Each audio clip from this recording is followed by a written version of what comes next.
dark haze.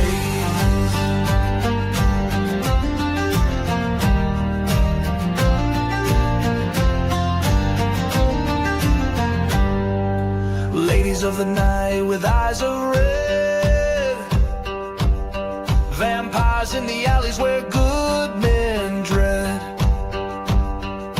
wolfmen howling beneath the pale moon. But justice is coming and coming soon. From saloons to graveyards where evil sleeps, they walk among us, secrets they keep, nightmare hunters with souls ablaze, cleaning up this town through the dark haze. Cryptids themselves, yet they stand tall against the darkness, answering the call for every lost soul, every whispered prayer. They fight for the light in the midnight air.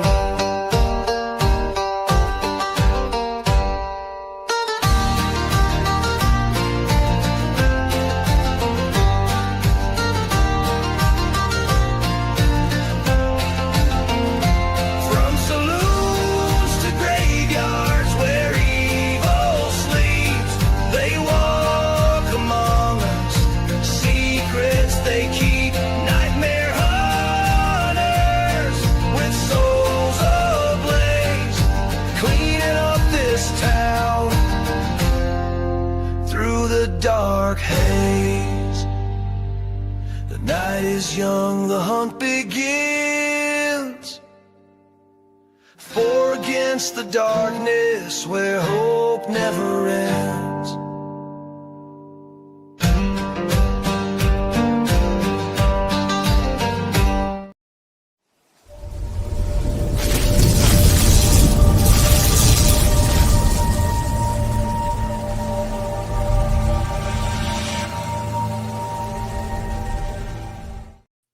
Good evening, folks, and welcome to another edition of the Nightmare Hunters podcast. You got all four of us in the house tonight. We're really happy that Steve's able to find some time to get back with us. I know he's working like a demon, but it's also awesome to have our brother back with us. And brother, we've missed the hell out of you. I'm glad you're back. Boys, how the hell are you guys doing tonight? Wyatt, Don't everybody talk at once. Robbie's about to point at me. Wyatt, I am rolling. Doc, I didn't know you was back in town. Oh, Johnny, I forgot you were there. You may go now. Leave that shotgun. You know, you pull that on me, and I ain't been back in like 3 months. Yeah. Never told me. Yeah, I could we come only back. get glimpses of you like a cryptid, and like basically we get Steve shots like this. Yeah, seriously. The photos of me are usually blurry. They look better that way. Same here. Robbie, how you been, brother? Tired. It's been a long week for you, I know, brother. But Yeah. you know what? The four idiots are together, and we're going to have a good time, because tonight we're talking about a subject that I think we helped pioneer in the cryptid community, Teddy Roosevelt's relation to cryptids. Zone Echo is far more than just what we originally thought. For those of you who are not new to the channel, those of you who've been with us a while, know we covered this subject about 1.5 years ago, but I knew there was just more to it. So we kept digging. The first reference I found to Zone Echo, I thought alluded to just a section on the map.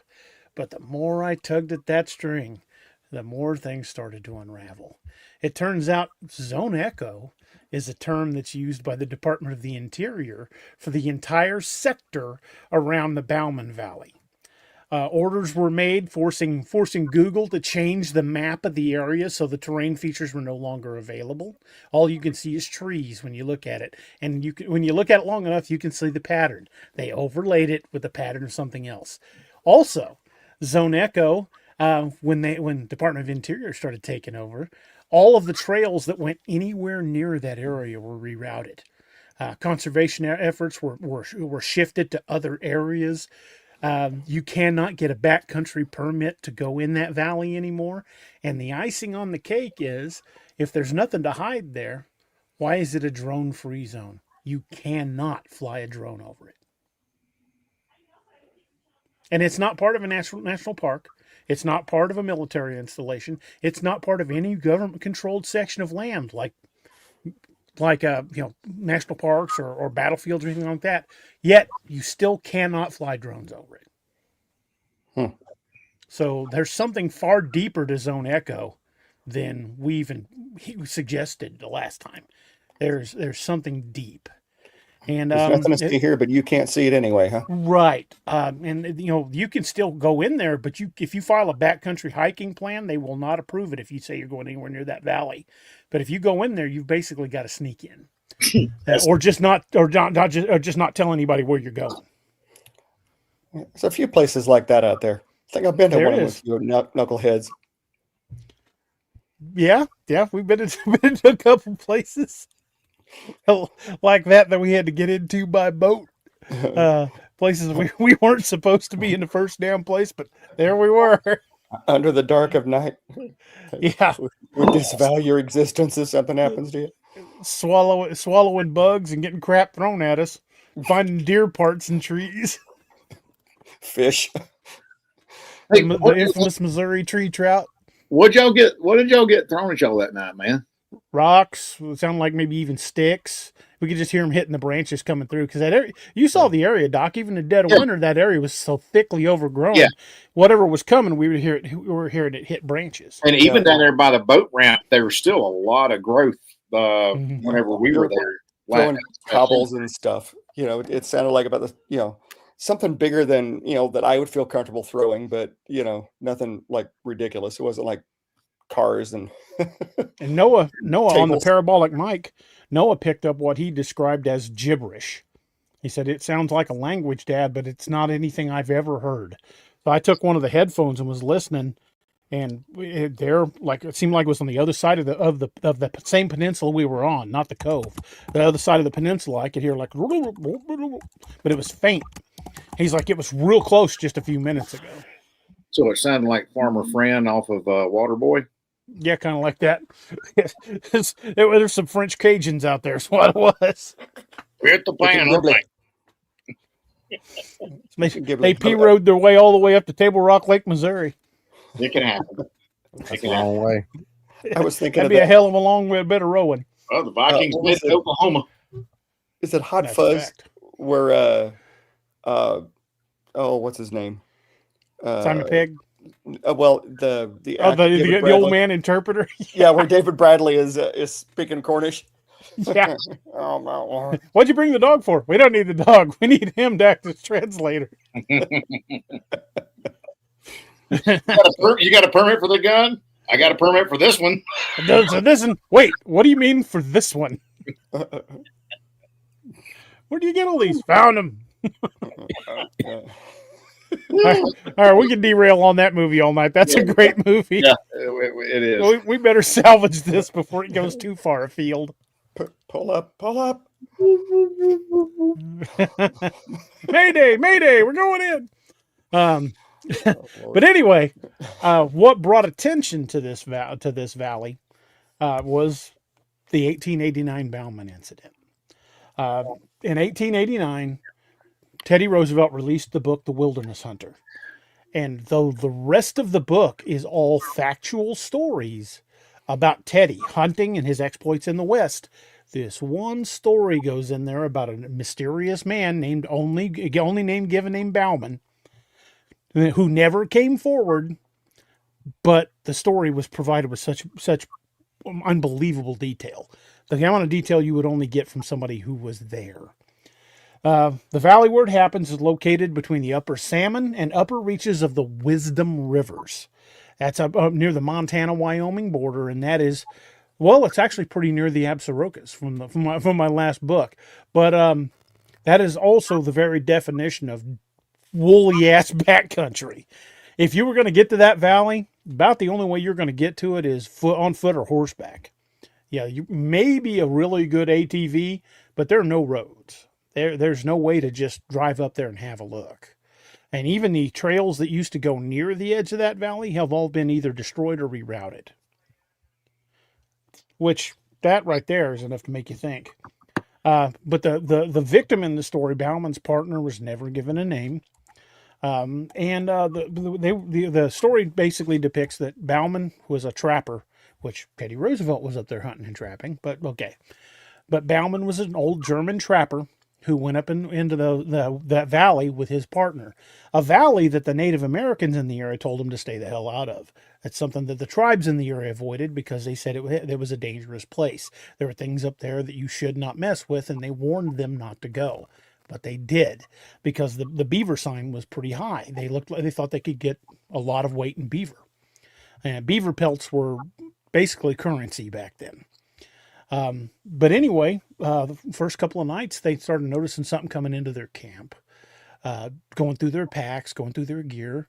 And finally, it creeped them out to the point, after Bauman had shot at it a couple of times, they creeped them out to the point they decided they were going to pull up stakes and get the hell out of there. Well, they started bringing in their lines and decided they were going to pull up the camp, but there were still a few traps left. Bauman went to retrieve the last few traps, and by the time he got back to camp, something had already come into camp, killed his partner, leaving massive fang marks on his throat. And in the description, it looked as if something had gimbaled and congealed about the body, meaning like rolled on it or grabbed it or thrown it around or something, but the body was in pretty rough shape. Bauman was so freaked out that he basically dropped everything. And Doc can tell you the kind of equipment that trappers made their livings on back then was not cheap. Doc's done kind of these frontier shows and been done a lot of old combat shooting that style. He's gone to a lot of these meets, and that's how those trappers made their living. And for him to abandon everything and just grab his rifle and run, that's a commitment. That is a big financial commitment.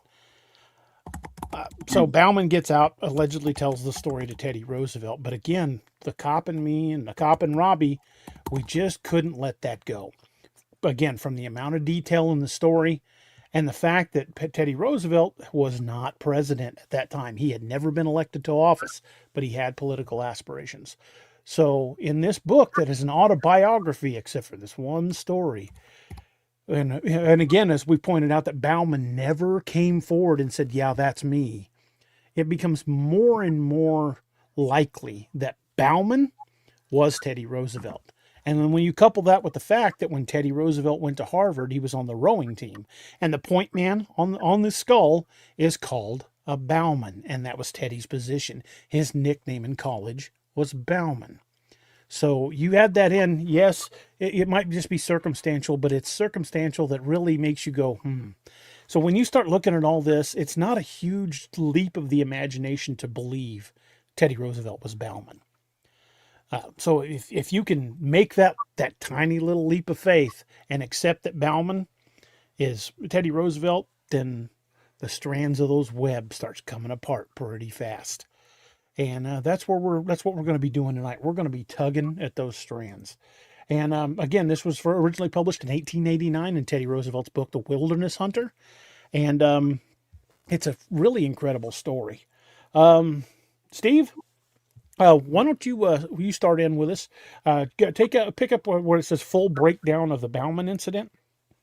Yeah, let me scroll down. Oh, there we go. Why don't you give us the breakdown of it? All righty.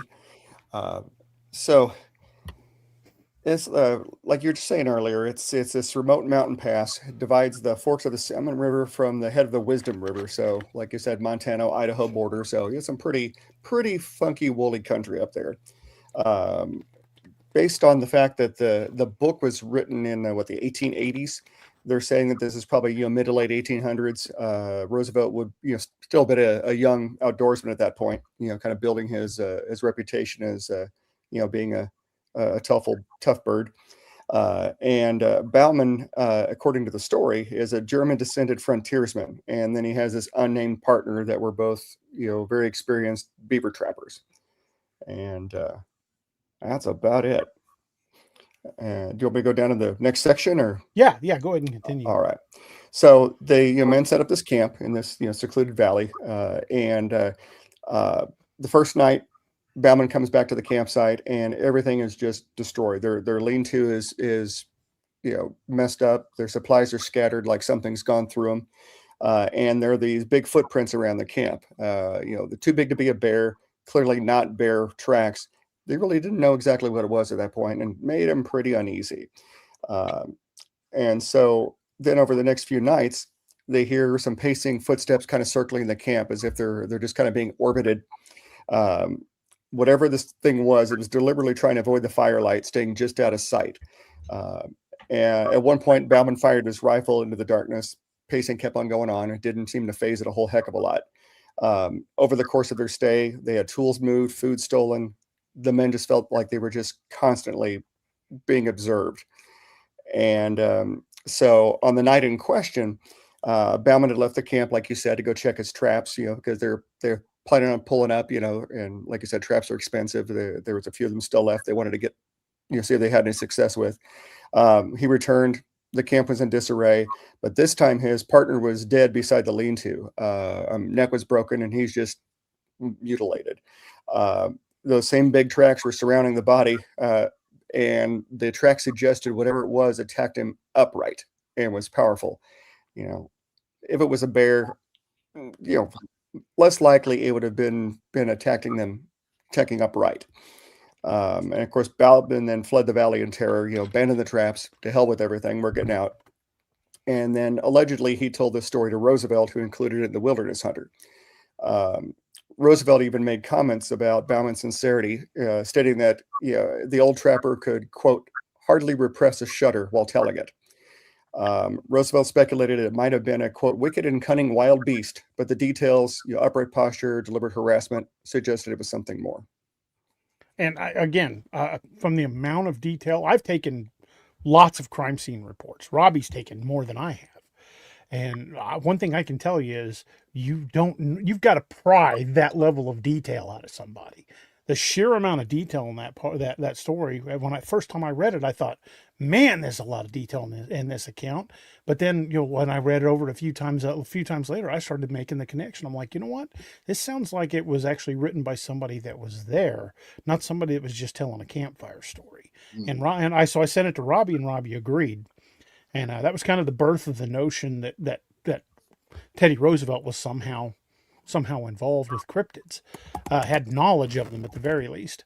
But then we flash forward, and one of the first things he does is he helps establish the modern National Park Service, setting aside over 88.5 million acres of habitat that are still protected and we're still not allowed full access to. And that, when you really look at the grand scheme of things, is just the tip of the iceberg.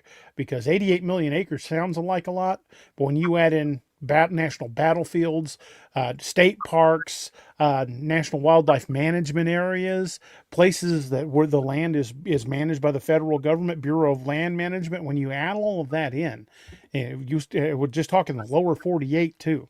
It adds up to over 1 billion acres of habitat that are still protected. Well, and something that you brought up, DA, and I can't remember if it was you or Robbie that had this theory about how you thought that Bauman was Teddy Roosevelt was the only other person he spoke of in that entire book. He did not speak about. He spoke about himself, but that was the only other person he spoke about in the whole book. Doc, you want to kind of take us through the cryptid connections to the Bauman story?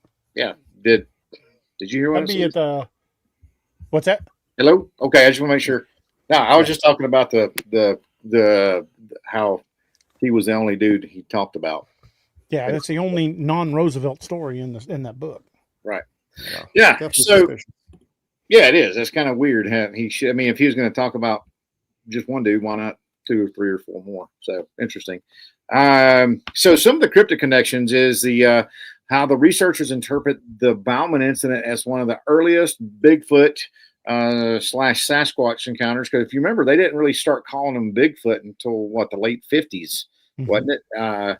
And so before that, it was called Sasquatch in the Pacific Northwest, or Hairy Man, and that was one of the earliest ones recorded in America for mainstream. The pacing, the avoidance of firelight, destruction of the camp, and other things like the upright tracks align with modern cryptid reports because, like Steve was talking about, bear stuff, a bear is going to typically be on all fours and is going to leave distinct tracks until it stands up on its hind feet. His decision to include that story, despite his skepticism, shows that he considered it significant frontier lore, so it held some weight, and that's the power of it. Is when you hold the line up to Roosevelt's public conservation legacy, along with the hidden threads of cryptic lore, everything really shifts big time. Especially like we were just talking about how the wilderness hunter included Bauman incident as the only non-autobiographical tale. If he was Bauman, then it means that he himself actually encountered that cryptid up in the Bitterroots. And his reason to disguise that story under another name would make sense because he didn't want to cast aspersions on himself because he was starting to be up and coming in the political realm. As far as his legacy, he created the national parks, like DA was just saying, the forests, the monuments, officially to preserve that wilderness. And what we've been talking about too is if he had firsthand knowledge of cryptids, then these lands could also be where they're contained. So it could be a containment zone. And then one of those things that DA had said first of the show was talking about the Bowman Valley itself, later tied to Zone Echo, fits that pattern of areas that have been quietly restricted or rerouted without public knowledge. So there you go. And then you've got the hoo-hoo connection, which is folkloric name for the Ozarks howler. Robbie, you want to jump in on that? Yeah, Roosevelt's membership in the Concatenated Order of the Hoo-Hoo is a secretive lumberman society, and it also adds another layer to this. Folklore ties the Hoo-Hoo's black cat symbol to the Ozarks howler, suggesting cryptid protection was embedded in its rituals. Roosevelt and Harding's involvement shows that cryptid awareness may have reached the highest levels of government, meaning, and there were two seated presidents that were actually presidents of this order. How this changes Teddy, instead of him just being a conservationist, as most people view him, Roosevelt becomes a cryptid witness, protector, and strategist. His parks and forests aren't just about preserving beauty, they're also about shielding humanity from encounters and shielding cryptids from humanity. The Bauman story, the Hoo-Hoo Society, and the pattern of disappearances all point to Roosevelt as a man who knew the wilderness held secrets too dangerous to ignore. To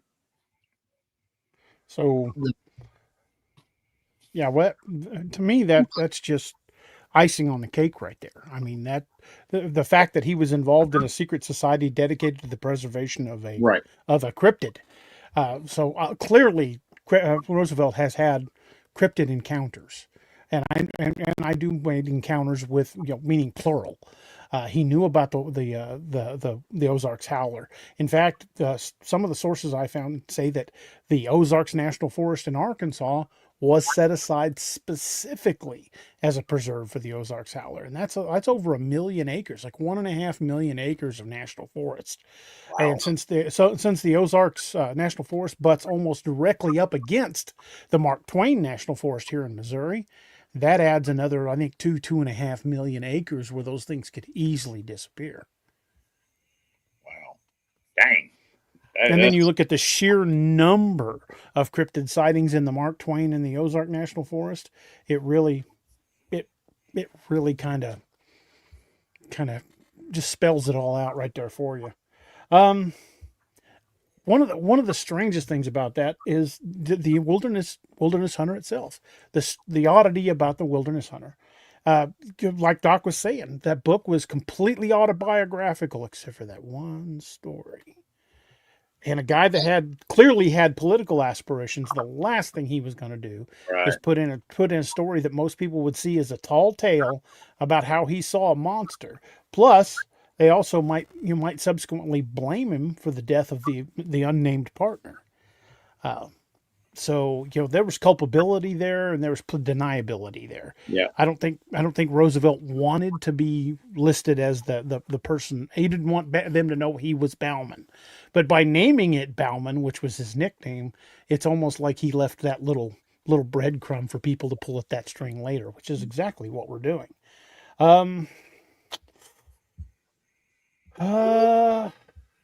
Trying to think.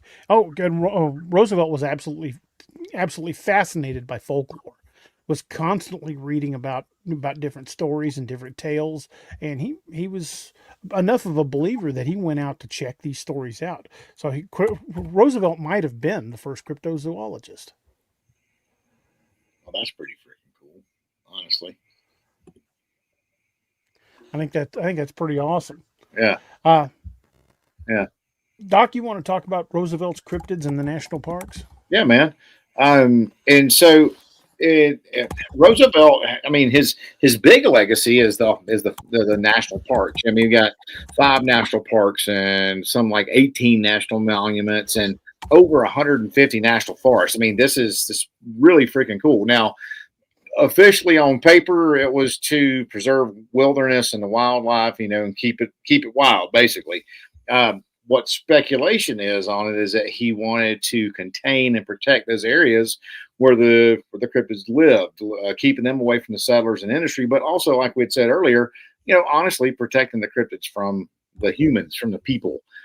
Now, the hidden motive theory was in the lands, some of the protected lands, had overlap with regions with big, a large amount of cryptid folklore. The Bitterroot Mountains up there, where the Bauman incident occurred, the Olympic Peninsula, where all your Bigfoot legends are, and then even in the Yellowstone region, where we had talked about how the native stories of hairy men and spirits. Now, he may have seen them as part of America's natural, their heritage.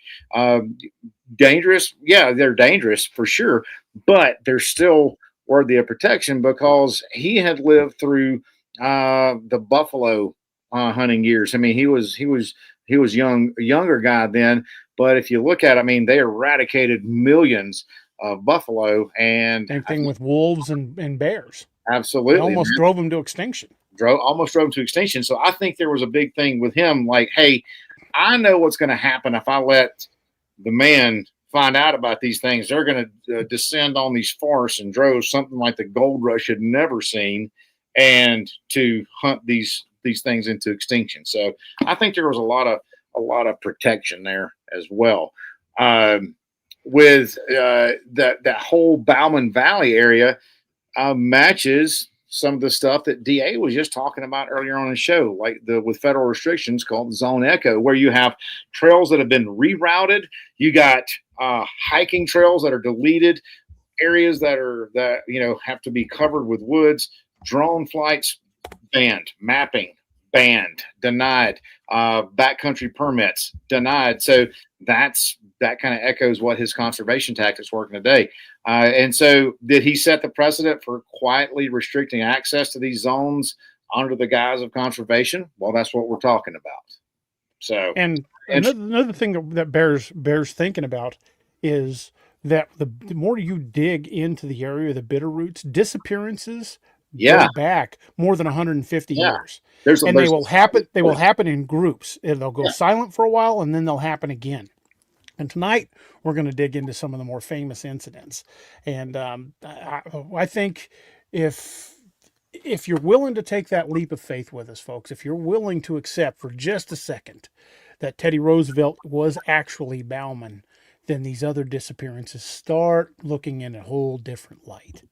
Robbie, do you want to start with 1903 Andrew and Eli Mason? Trying to find that one because that Bauman instance listed as the next one on my down toward the bottom of page 4. Okay, I got it now. Yeah, we'd already covered. I had that too much information in there about the Bauman incident. I'd covered all of that. Okay. 1903, Andrew and Eli Mason were prospectors. Victims survived but they fled. The circumstances, they heard pacing, found massive tracks, found their supplies scattered. pickaxes stuck upright in the camp. Like they would come back in and their pickaxes would be stuck in the ground, where they left them. With the heavy end up. Yep. They found tracks all over the camp. The camps were disturbed all the time. They kept sighting a figure just outside the firelight. Just kind of sounds a lot like the Bauman incident. Yep. Just outside the edge of of being able to see it clearly. The brothers fled the valley and kept silent about it for years, which is a common theme amongst, especially later or earlier on. Not so much now, but back then, you were pegged as being crazy if you had seen some things like this and reported it. Andrew and Eli Mason were brothers and prospectors. They retraced Bauman's route, searching for quartz and gold deposits. On their third night in the valley, they heard pacing but never saw the source. The next morning, they found massive tracks around their camp, and something had scattered their supplies and tools. Nothing was taken, but a pickaxe was found in the middle of the camp, stuck into the ground for them to find. Was that a warning? Maybe so. On the fourth night, the footsteps came closer. Andrew saw it while Eli was sleeping. It was watching them from just outside the firelight and had vanished by the time the sun came up. The brothers fled the valley and didn't talk about the incident to anyone, themselves included, for over a year. So it was so traumatic to them that, they both, experienced it, but they didn't even talk about it to each other. It affected them so bad that they couldn't even talk about it to each other, and they were both there. Which happens, man. PTSD is real.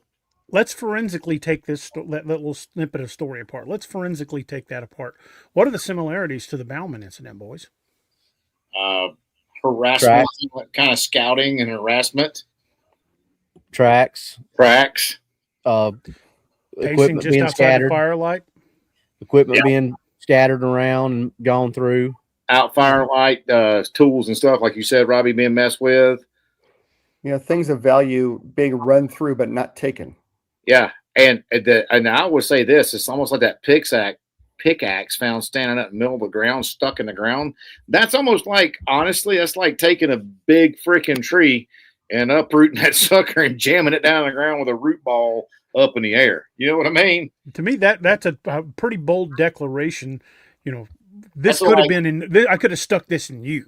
Right, we're right here. Type of thing. I mean, it's just like those folks that live. Was it close to you, DA, or close to Robbie, where they had trees broken off like 8-10 feet up in the air? That's happens in a lot of places. That's happened here in the Twain. That's kind of like, hey, we're here.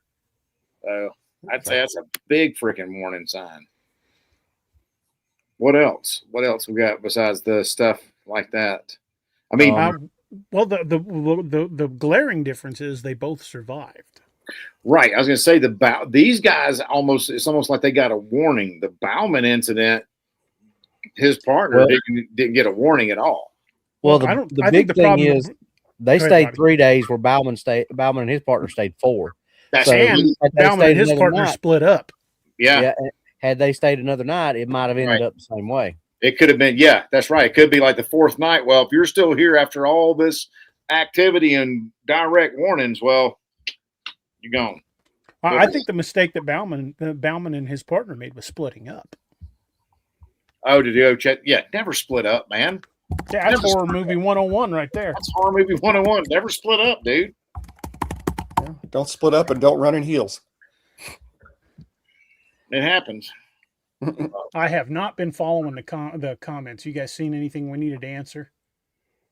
I haven't been following. I didn't even have the comments up. I've been trying to keep up with our notes, and that didn't work. Obviously, it's all good. You sounded good. You look good. You look good doing it. That's all that matters, man. That's all that matters. You got a fever or something? And it needs more cowbell. I was just thinking that. That's funny. So, again, this has so many eerie similarities to the Bauman incident. yet it was Yeah, 20 dude. some years after. The primary difference being both of these guys survived. But these guys, both being experienced prospectors, wouldn't tell anybody. Like Robbie was saying, they wouldn't even talk about it among themselves for a long time. Yet, Bauman told Teddy Roosevelt. Now, okay, somebody just made a comment on about how it was Don Donaldson about his partner shot at it. So his partner shot at it. Who died? The partner that shot at it. Bauman shot at it. Oh, I Bauman's thought the one that shot at it. Okay. I think the story said that Bauman took the shot, but missed. Okay, I couldn't remember if it was Bauman or the partner, because I was like, maybe that thing holds a freaking grudge, man. It just might. I'm gonna get one of y'all. I don't know which one of y'all shot at me, but one of y'all going down, son. Yeah. Oh yeah, that's how you want to play it, huh? Yeah. Okay, so what's that now? We've escalated things. Yeah. But like you said, that's a glaring difference anyway. According to the report, the brothers didn't take any shots at it. True. I keep thinking so that line. It might have just given them the warning. Might have just given them the warning, like you get on out of here, lest things get ugly. Well, Wyatt mentions the Ape Canyon incident. He said, "Look at the Ape Canyon incident." It didn't get violent until they shot at him.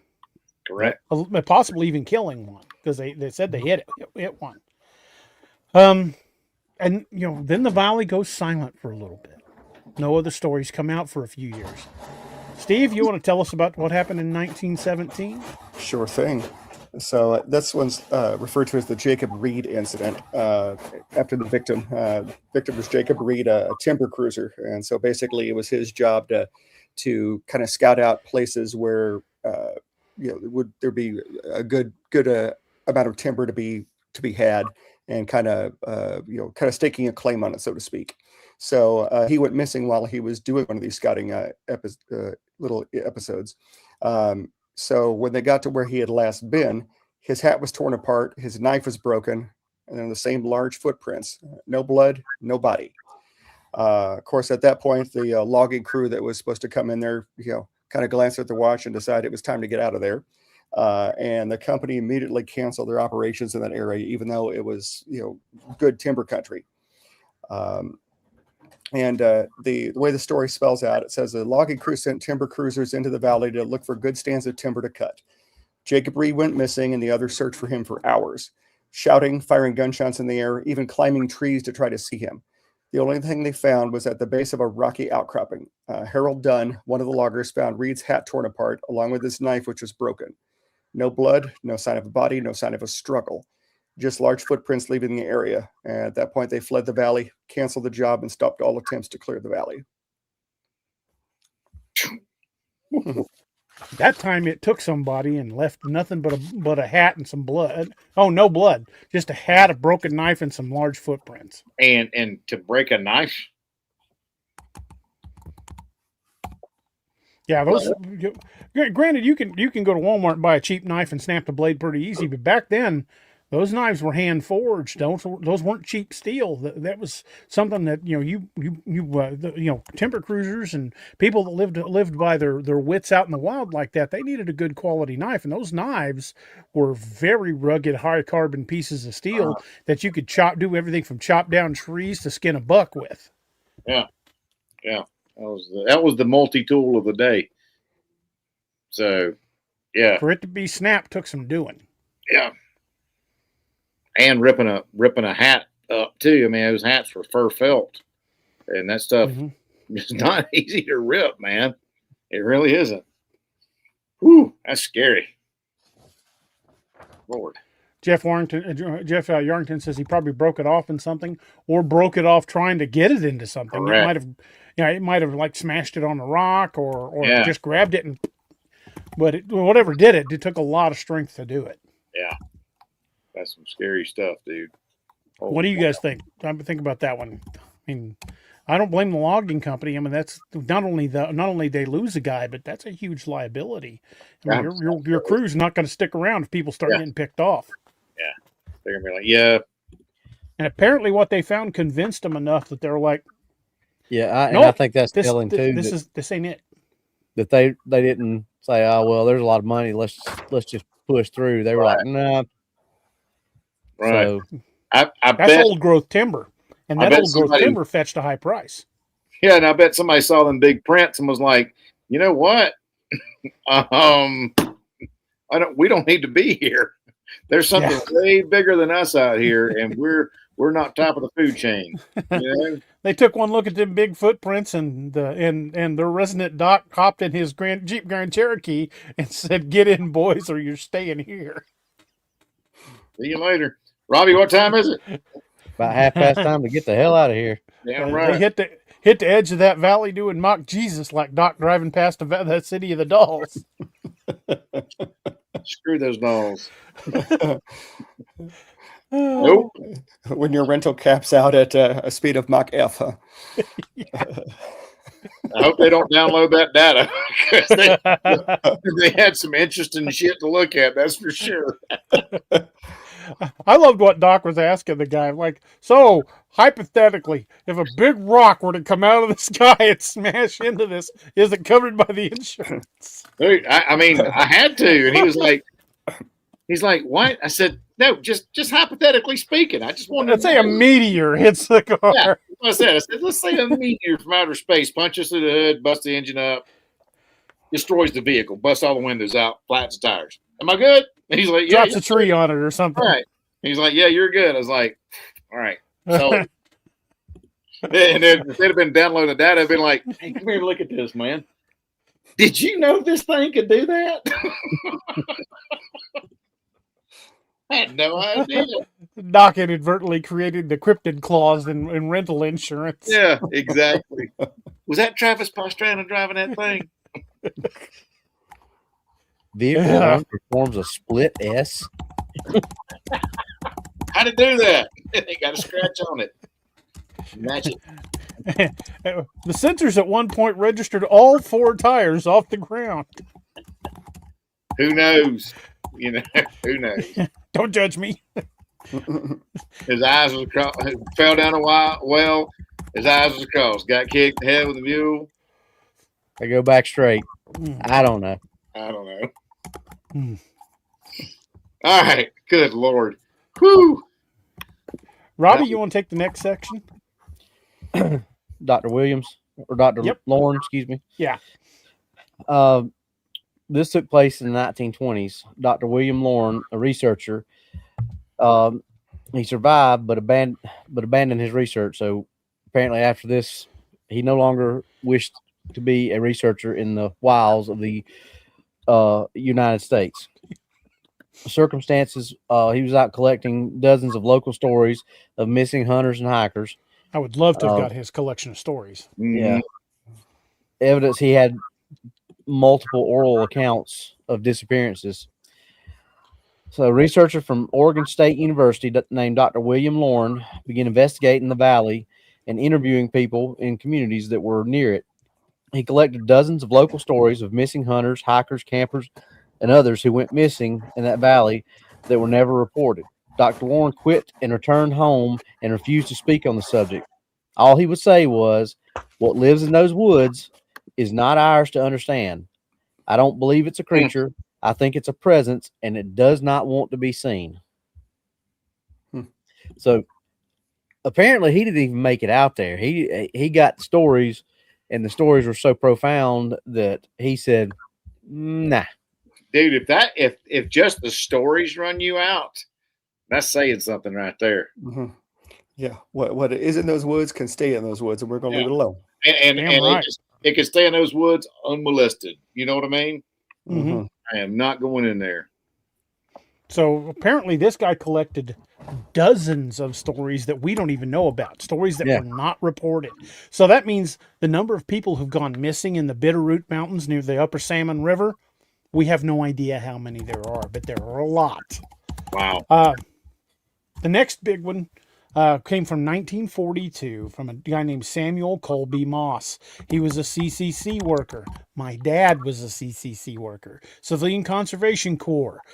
During the Great Depression, the CCC Corps was created to give jobs to people so they could send money home to their families. My dad spent 8 years as part of the CCC Corps back in the 1930s up in Oregon helping fight forest fires. And he would send his paycheck home to help raise his family, raise his siblings, because Dad wasn't married at the time. Dad quit school in the 8th grade and joined the CCC Corps to help feed the family during the Great Depression. So Dad never went back and finished school. He had an 8th grade education, but he was still one of those guys that could fix anything. He was self-taught, and he was just one of those guys that, that old tougher and boot leather generation that came up during the Depression, that you didn't throw something away, you fixed it. And that was Dad in a nutshell. But Dad was in the CCC Corps, and I tell you, the kind of people that were in the CCC Corps, that was the no-quit generation, because failure meant your family didn't eat, and so failure wasn't an option. So Samuel Colby Moss was helping clear trails after landslides in that area. They were in near the valley, not actually in the valley, but they were near the valley with the Wisdom and Upper Salmon rivers. They were clearing trails and debris from this landslide, and he got separated from the group and vanished. No struggle, nothing. In the aftermath, the crew of that CCC group quit their jobs, fled, and vowed never to return to that valley. They came in to clear the old trails that had been covered by a landslide again, trails that went through the edge of the valley. They were just on the very edge of that valley. 3 men went out into the valley, but only 2 came out again. Samuel Colby Moss was only 50 yards ahead of the other 2 men when they lost sight of him. He went around a slight bend in the trail and was never seen again. After searching for him for hours, the other 2 fled the valley, quit their jobs, and refused to ever set foot in that valley again. I don't know what they saw, but they never told. That's great. So there's another case. A man just disappeared like smoke. And does this one not sound hauntingly like some of the missing 411? He just got ahead of us, just went around the corner of the trail and gone. Yeah, I mean, and with no trace, like whatsoever. I think that the 2 survivors saw something, but they wouldn't say what they saw, because if they just found nothing, he was just gone. What would terrify them that much to make them flee the valley and quit their jobs? They had to just think maybe a bear got him and dragged him off, but they found nothing, and that's all they reported. So I firmly think they saw something that scared them so bad they never wanted to go back. Right, and also if you're 3 buddies hiking in the woods and one of y'all disappears, what are the other 2 going to do? Typically, they're going to look for you. They're not gonna sit there and unask the AO. You know what I mean? And just, sorry, buddy. Sorry, DA. Fend for yourself. Me and Robbie are out of here. But like you said earlier, this it's not like I'll just find another job, but no big deal. That was a time when jobs meant a lot during that time, and if you got one, you kept it. Yeah. Yeah, so that, to me, that just confirms they saw something that scared the living crap out of them. They just wouldn't say. Yeah, because they're not just going to leave their buddy there for whatever, for the buzzards, and just bolt. Right. Unless something is literally running them out of there. Let's think about that. I think they not only saw something, I think they were chased out of that valley. Yeah, I think they were under duress whenever they came out. And not wanting to sound crazy, they probably just said, he's gone, we're not going back. And how unnerving would that be for him to be just 50 yards ahead? I mean, right. Go around a bend in the trail and lose sight of him. He's gone. He's gone. I that mean, close. Robert, Korsberg says those men were affected in a way they could that they could verbalize it. Yeah. Hey, Thank we you, got some Bobby. new sponsors to the channel. Thank you, guys. Bobby gifting Thanks, five. Thank you, Bobby. Really appreciate that, man. And congratulations to everybody that was gifted a membership. Thank you guys so much. But again, the way that disappeared just lines up exactly with a lot of the missing 411 cases. Yeah. And in some of the missing 411s, they weren't even 50 yards. They were a few yards ahead, rounded a bend in the corner, and were never seen again. A corner of the trail, rounded a bend in the trail, and were never seen again. I mean, that leads to a lot of what we've talked about, all four of us on the show, is not just how big these creatures are, but how quiet and stealthy they can be moving through a heavily forested area. How is something that big that stealthy? You know what I mean? Well, dude, I was up in I can't remember the name of the park. Right after I first got out of the Army, a bunch of me and my buddies took a motorcycle trip out west, and it was up near the Canadian border. I cannot remember for the life of me what park it was, but they went up the trail looking at some stuff, and I'd stayed in camp, and I was sitting on a log in camp, and I heard something behind me go, and I turned and looked, and there was a freaking moose not 10 feet from me just staring at me, and I never heard it approach. And a moose is the size of a horse for some people. Yeah, bigger. It's bigger than a horse. Well, just think about it. deer. It walked up right behind me, and I'd never heard it. Didn't hear a sound. How many times have you been in a deer stand and looking around, and you look over here, and by the time you get your head back, there's a deer there, and you never heard it come up? Where the heck did that come from? I mean, granted, deer aren't as big as that, but you still got 150, 200-pound buck. I mean, you would think, especially moving through leaf litter like that, you'd hear it. But and that's the funny thing is, if you're in your stand and it comes like from your left or your right from behind you, you don't hear it. Even still, you see it. You're like, because you track your movement out of your peripheral, and you're like, holy crap, how'd that thing get there? And it's literally 20 feet under you. I've got a trail cam photo from a buddy of mine somewhere. I'd have to find it and I'll send it to you guys. But he had a trail cam on a food plot, and there's a picture of him kneeling down, checking the corn and putting stuff down.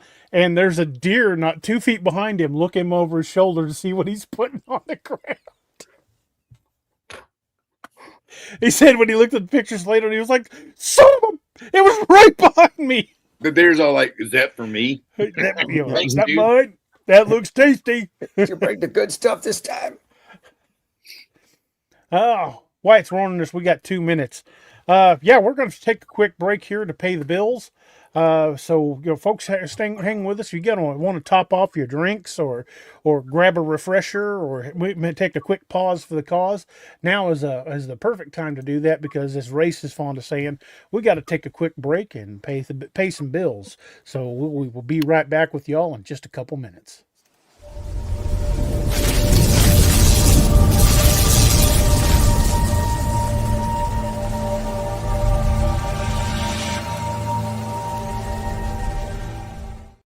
The Onyx Network presents a health and wellness spiritually based brand of hemp-derived CBD products made by Hopewell Farm in Harrogate, Tennessee. We apply our Cathara energy work with all of our plants and products. Our products made in small batches with only 2 ingredients of pure hemp, full spectrum crude oil, and coconut-derived MCT oil. Third-party lab tested for potency and legal THC levels with 6 strengths of 1 ounce oil to choose from. Know what you're buying and get what you pay for from Hopewell Farm. Applied directly to a specific area, Hopewell Farm topical salve in 1 ounce and ½ ounce sizes, made with pure hemp crude oil, comfrey extract, and all natural ingredients. Find the Hopewell Farm link and coupon code on the Onyx Network website at onyxnetwork.com. That's onyxnetwork.com. Hey everybody, this is Kerry Pocket Doc Davis from Dark Angel Medical, and you are listening to DA Ex Machina with DA Roberts. You may recognize me or some of my products from Dark Angel Medical. in some of the Apex Predator, Lakeview Man, and Wild Hunt books, and you can get those products at www.darkangelmedical.com, along with training classes on how to use those products and save a life. Shoot us an email at info@darkangelmedical.com and be the difference. The new book, How to Research a Haunted House by paranormal investigator Margie Kay and professional researcher Violet Wisdom, is now available from Unex Media. This one-of-a-kind book explains how to do research on a house with uncommon methods and resources used by historic home researchers, and how to determine who may be doing the haunting and why. How to Research a Haunted House can be used by homeowners, renters, investors, and it should be in the library of all professional paranormal investigators. Get this unique book at unexmedia.com or amazon.com. That's unexmedia.com or amazon.com.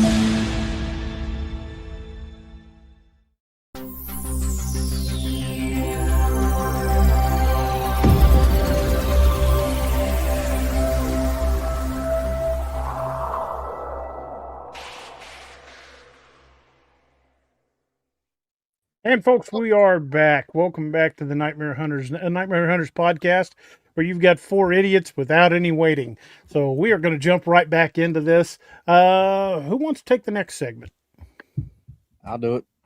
All right, Robert, all yours, brother. We're jumping forward to 1997. Charles Wilburn, a wildlife biologist. The victim's name was Charles Wilburn. Circumstances: solo camping trip. GPS beacon stopped pinging. The evidence was the camp was intact. There was a notebook with a chilling line written in it when it was found. It's been watching me since morning, upright, and it doesn't flinch. There was an 11-day search with drones, helicopters, volunteers. Thermal drone captured a human-sized figure, invisible to the naked eye. Footage later lost in a server crash. How convenient. The aftermath, the case was closed as animal encounter, and he is presumed deceased. Charles Wilburn, a 52-year-old retired wildlife biologist from Boise, Idaho, took a solo camping and hiking trip into the Montana backcountry. He was writing and researching a book on predator behavior, specifically about how apex predators like wolves, bears, and mountain lions respond to long-term human absence. He'd filed a hiking permit, planned his route, and shared it with authorities, and carried a GPS beacon that pinged his location every 12 hours. It was a routine trip, or so he thought. In the evening of day 3 of his expedition, his GPS failed to check in. Authorities assumed that it was a terrain interference, but after the second ping failed to check in, they started to grow concerned and sent in a team. His last known location was right at the edge of the valley. When the search and rescue arrived, they found his campsite was fully intact. The tent was still up. His pack and gear were inside. His food was hung properly from a nearby tree, and the campfire was cold, and there was no sign of a struggle. Only one thing stood out. His notebook was lying open on the ground with a half page written. The last line was chilling. It read, "It's been watching me since morning, upright, and it doesn't flinch." An 11-day search was conducted using drones, dogs, helicopters, and even 70 volunteers. On day 9, a thermal drone picked up a heat signature near the ridge trail, one of the few trails that went deeper into the valley. There was a human-sized figure standing still in the open brush. Minutes later, a chopper arrived on scene. There was nothing there. The thermal drone still showed the figure, but they couldn't see it with their eyes. Then it simply faded out and was never seen again. Some thought it was just a glitch, while others weren't so sure. However, the story was silenced and nothing was given to the press. The search was simply called off. The official report filed by the Rangers was Wilburn, Charles, presumed deceased, most likely killed in an animal encounter. The case was closed, and all footage taken by drones and helicopters were accidentally deleted in a server crash that somehow wiped out the hard drives, the drones built in and backup, and the drones built in and backup servers. Wow. Okay. Yeah. Yeah, accidentally deleted all of those at the same time. Sure. So what did they really pick up? Accidentally deleted them with a hammer. Bleach. Yeah. Big ass magnet. Yeah. I mean, what did they see? What everybody had said they had seen. Well, I And think probably he more. wrote about. It's watching me. Been watching me all morning. Upright. Dude, Ain't flinch. Don't flinch. that's a hell of a creepy last entry into a journal, man. You know what I mean? If that doesn't say it, I don't know what does. Yeah. And so clearly he knew what took him. Yep. And with no sign of a struggle. So what, did he step out of camp to take a leak? Or was he sitting there writing in his journal and get clocked in the head with a rock? Right. And on day 9, where they said the thing disappeared out of the thermal, I'm thinking in that area, there's a lot of cave, and you descend into something that's going to cover you like that you're freaking gone, man. That can hide you. And they, if anything, knows how to hide those freaking things, dude. What if it wasn't standing? Because some of those early, like, this was back in the, it was back in the 90s. So, thermal imagery was a little tough to read. And hell, it's even still a little tough to read at times. But what if it wasn't the figure of someone standing? What if it was the leftover body heat of where a body had laid? Could have been. And it didn't just disappear; it just faded out. Well, that's what it said. It said it faded out. Yeah, could have been. Yeah. So if a body had laid there and left a heat signature, it would show up as warm until the heat dissipated. Yeah. And like Doc said, if the body had laid there and then something grabbed it and scooted into a cave, you ain't gonna pick that up on thermal, but you'll pick up the residual heat where that body was. Yeah. What do y'all think out there? Let's hear some of y'all's opinions. Well, I mean, just a guy who Yap says, personally, I would want to know how often that gets accidentally deleted when it's normal search and rescue. That's a normal CSAR mission, or a normal SAR mission. And that's at least 3 sources that all got deleted. Right. And he said it'd be certainly good to research to further solidify the BS that's being fed, that we're fed. And it's true, because that's okay. A server crash, that happens. It does. But all the associated drones and the backup server too. Right. The archive data and the raw data. Yeah, that's all gone. That's a really bad malicious file coming in, right? Yeah, that reeks of cover up.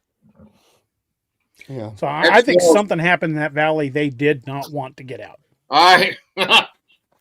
Doc's throwing a flag. I smell some bovine excrement here, boys. I don't know about y'all. I think you might be right. Yeah. So, Doc, Steve, you guys are more skilled in the medical arts. What do you think the likelihood that it was the after image of a body laying on the ground for a while? Well, it depends on the time frame. How soon after the disappearance did the chopper pick it up? What were the environmental conditions? I mean, it's just like picking up livor mortis after a homicide or something like that. If it's cold and wet outside, it's going to return to base surrounding temperature quicker than if it was dry or whatnot. I mean, it very well could just be faded heat, and like said, if somebody just grabs it and moves away, If the drone picked it up, it said the drone picked it up, and then a chopper was dispatched. Which means the chopper was picking it up too, but they couldn't visually see it. And it winked out, so that they don't give the time frames of how long from the time the drone picked it up to the chopper got there, and how long the chopper was able to pick it up before it faded out. So, Robert, yes, that valley is restricted. If you view it with Google Maps, all you get is just trees. I mean, you get no terrain features, nothing. And if you look at it, you can kind of spot the pattern on where they've overlaid other sections of trees over that particular valley. Yeah, where it's I've been hunted painted. it up on Google a few times, and it's now considered what they call zone echo. You can't backcountry permit into it, and you can't fly drones over it. So Robbie, to that end of what you're saying, as far as the you're talking about what you're talking about as a time lag, right? The sandwich time between the time the drone picked it up till the time the chopper got there, picked it up, and it faded out. Right. It doesn't give a clear timeline, but apparently the drone was still picking it up the whole time, waiting for the chopper to get there. Okay, because like Steve said, I mean, if it were body heat, it's what you're going to see with body heat from somebody that has deceased, or if it's something that was there and left body heat residual, you're going to see a slow dissipation of it. You're not going to see, hey, here's a big white hot outline or a white hot blob, and all of a sudden she's gone. It's going to go from white hot to gray to black, to extreme cold if you're talking white hot, or vice versa if you're talking black hot. So yeah, I mean, it's not just going to blink out like a freaking light switch was hit. Right. And and the drone was on station the whole time waiting for the chopper to come in. You'd think it would, if it was just physically up and move someplace. And I mean, if let's say there was pretty good correlation and the chopper got right on it, even the wash of the chopper coming on station, if it was heat, it would disperse it quicker because you've now chilled the area. There's a hell of a downdraft from a bird. Yeah, you cooled it down significantly, man. For sure. That could explain why it just faded out. Yeah. Just a guy, yes, I did try both Google Maps and Google Earth. Or if it's residual heat on a layer of leaves, and suddenly that layer of leaves ain't there. Yeah, scatters the your layer. hot spot. Good point. Yeah. Yeah. Yep. So, but beyond that has all the makings of the missing 411 case, even though this is not part of a national park. It really does. It really does, man. I mean, because that dude was gone like a fart in the wind. Yeah, the Bitterroots aren't part of a national park, so why is it zone echo? Other than that's the tie from the Bauman incident itself. What's the tie? Maybe that's why it's zone echo. It's not because none of these other places we've ever talked about has a designation like that we know of. Yeah, well, that we've been able to find, but that's what I'm saying. Maybe that's why it is because it's an outlier. I like that. That's a good theory. For sure. Well, and depending on when these designations were assigned, I mean, let's go down the rabbit hole. Let's say, this is all something set up by Roosevelt. He's going to put a little bit more priority on the site of his own event than these other locations where random Americans had encounters. So, boys, that also begs the question: if that's zone echo, where's zones Alpha, Bravo, Charlie, Delta? Foxtrot, Golf, Hotel, India, Juliet, Kilo. Yeah. However many there are. But I guarantee with zone echo, that at least indicates the presence of Alpha, Bravo, Delta. Alpha, Bravo, Charlie, Delta. Dude, you can bet a shiny new penny. Well, wait, they don't make pennies no more. You can bet something shiny and new that if there's a zone freaking echo, then there's a Delta and a Foxtrot and others in front of behind that. You know what I mean? I wonder where those other zones are and where are they? I guarantee you, we ain't gonna know. Unless zone echo just happens to coincide with something, echo meaning this is something that's significant that happened that we don't know about, and they just designated it zone echo. That's the only way that there would not be a Adam through Foxtrot. But echo would be echo's like grabbing a name out of nowhere. I mean, maybe they're saying this is zone alpha. This is an enigma. This is an enigma. You know, exactly. Enigma E, Zone Echo. This is an Right. outlier. It only happens here, so we're going to call it Zone Echo instead of calling it. You know, I'm just throwing out there for devil's advocate. That's a very viable line of thought. I mean, that is something that we definitely have to consider. But to me, it's just too tantalizing to not think that there are other zones out there. But it could be that's the reason that they went Zone Echo, is to make us think that, because there's something so bad that happened at this place that it only has a designation, and people don't focus on that, because there is a lot. Because, like, how many stories did you say he found that are not reported? So maybe there's just something so bad attached to this place that they did that and think, okay, well, we call it Zone Echo, then people are going to think that there's, you know, Alpha through Zulu, right? And they're not going to focus on. They're not going to focus on this place so much because they think there's more in front and behind it. That's perfect subterfuge right there, man. It really is. Also, you have to one little chink in that armor is I was not meant to find Zone Echo. I stumbled across references to Zone Echo. They were not easy to find. Huh. So you're not going to... Zone Echo came up in a side search when I was researching one of these stories. When I started pulling that thread, that's when I started discovering a lot more disappearances in that valley. But Zone Echo was a rabbit hole in and of itself. It just popped up about classified searches relating to Zone Echo when I started researching that valley. And I'm like, what the fuck is Zone Echo? Zone Echo? And that's where Zone Echo came in. Long Queen's got a good point. Maybe the other regions are on, say, military bases, so we don't have access to them. Maybe. Well, the same thing would be in national parks. There's entire areas of national parks we don't have access to. That's true. Yeah, that's what I'm saying. What were we talking about, Robbie? Not only you mentioned it in your book, but there was that whole series of videos on those chain-linked off areas out in the Smoky Mountains. What the hell are those? Well, and that's why I'm saying maybe that's why this was called Zone, instead of calling it Zone Alpha, Zone Echo, because it's an outlier. It's an enigma. It's outside the national parks where, you know, obviously there are encounters outside national parks, but not to this caliber, not to this. Right. You know what I'm saying? So maybe that's why this is given a name. It may be what Long Queen said. Maybe I don't know. There may be Alpha through Zulu. Who knows?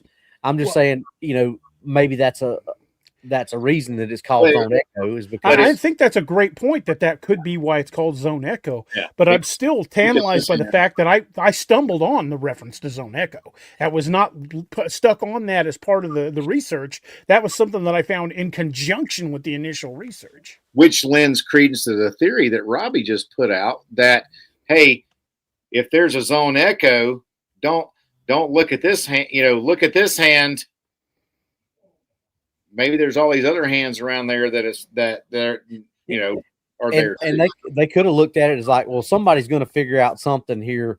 Somebody's going to pull this thread and something's going to come out. So we got to call it something. But if they do find it, we want to make sure that it's so confusing that, you know, they get spun out in this little thing of, oh, where all these other places at? And they don't focus so much on Zone Echoes. They focus on Alpha through Zulu. I'm trying to, you know, like I said, just devil's advocate throwing that out there. Yeah, the thing is we already know about Zone Echo. We're finding all these disappearances. We're finding a lot of historical archive data about things that have gone missing in and around that valley, and even found evidence that they have deliberately made it a no-fly zone for drones and eradicated trails leading into it. But again, I keep going back to the fact that I was not meant to find that Zone Echo reference. Oh man, and there's so many disappearances in here that you put in here. Good, and we haven't even got all of them. We're still got a few to go. Yeah, Michael X 7813 hit on something. You know, when Dick Bershako, you know, came up with the idea to call, you know, DevGru SEAL Team 6, you know, he wanted to create the idea there was at least 6 of them. That's exactly where I got that from. There was an Army unit. Oh hell. I remember watching a Fat Electrician video about it, and they were calling it like the 12th Brigade, something or other, and they were the only one. It was like when the first Army... When Marcinko formed SEAL Team 6, there were only 3 other teams. There was Team 1, 2, and 3.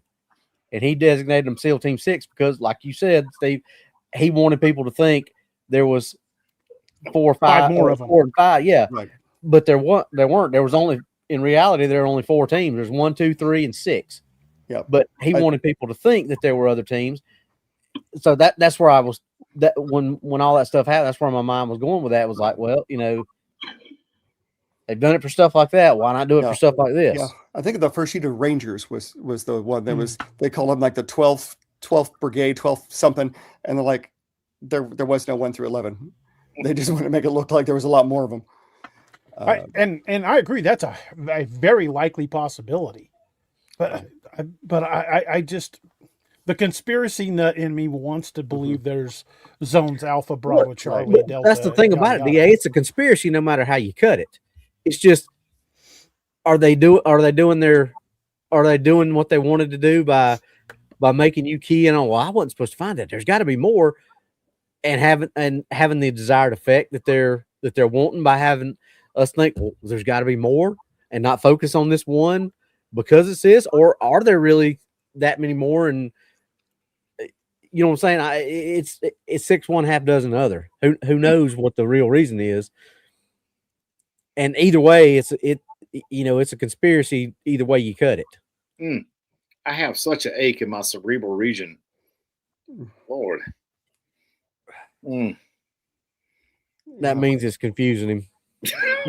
No, I mean, but you bring up a good point. I mean, is it that straightforward? Is it, it's almost like Occam's razor, right? The simplest, it's like everything's right here in front of you.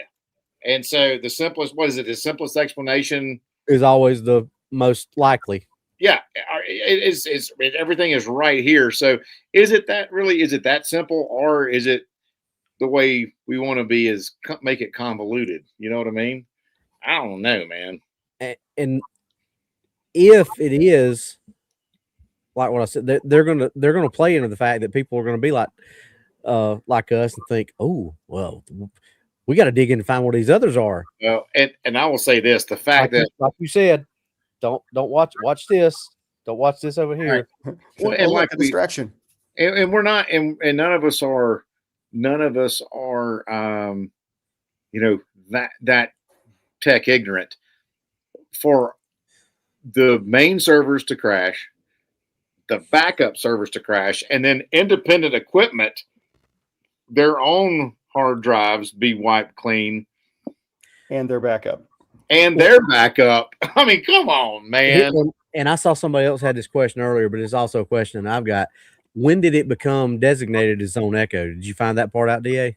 No, I'm when I start pulling that string, I just go farther down the rabbit hole. I get because I follow this link and that link and that link, and it leads me back to where I started, and I'm spinning my wheels. But that would be first official reference I had was under a website from the Department of the Interior talking about that would be area. telling too is when it was actually designated Zone Echo, because if it was designated Zone Echo way back when all this stuff kind of started, then I would say it's a lot more likely that there are Alpha through Zulu. But if it all of a sudden becomes Zone Echo after the one we just got talking about, I would say that's more likely that this is an outlier.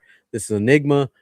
We need to make sure that we do some subterfuge and, throw some backhanded stuff in there. Man, we could keep doing like a weenie dog and just keep digging and digging and digging, Well, I've just been doing a little digging while we were talking about this. And this says, and granted, I'm using an AI to help me do research online. I do this a lot. I have it pull sources for me. I'm not having the AI make shit up. I'm having it do my pull websites and pull segments from websites. It's just a fast way to do research. But this says Zone Echo is referenced in cryptid paranormal circles as part of a broader framework of anomalous zones, not just a bureaucratic acronym. It's tied to the Bauman Incident Valley in the Bitterroots, but researchers often frame it as one of several zones where unexplained phenomena cluster. So do you think it could be a particular zone in particular national parks? It's not in a national park. Well, okay, so this could be a Zone Echo. It's well outside any national park. This is a Zone Echo in this region. This is Zone Echo over here. So if it's had some kind of weird crap happen, do you think they designate areas where weird crap happens as a zone echo in that region? Because it's an enigma and it's an outlier and it doesn't happen Correct. inside the national parks. Correct. The zone system. Zone Cool. Alpha designates the origin zone, often tied to the first sighting or primal wilderness encounters. Zone Bravo is the conflict zone, where violent or aggressive cryptid activity is reported. Zone Charlie, trickster territory, associated with disorientation, mimicry, and strange lights. Zone Delta, the lost zone, linked to disappearances and abandoned camps. Zone Echo, the resonance zone where stories of phenomena continue to reappear, such as the elements of Bauman's Valley, being the archetype. How did you just find that? Pulling research, bud. That's pretty cool, man. No, but that hits the nail right on the head. So I bet if we looked at a map that whoever these people are, there would be just a buttload of Alpha, Bravo, Charlie, Deltas, and Echoes across the U.S. These would be the areas that the real world wild hunt would be frequenting. Right. Okay, Well, so Nick had a good question. Is there any fire lookout towers stationed on the edge of those grounds?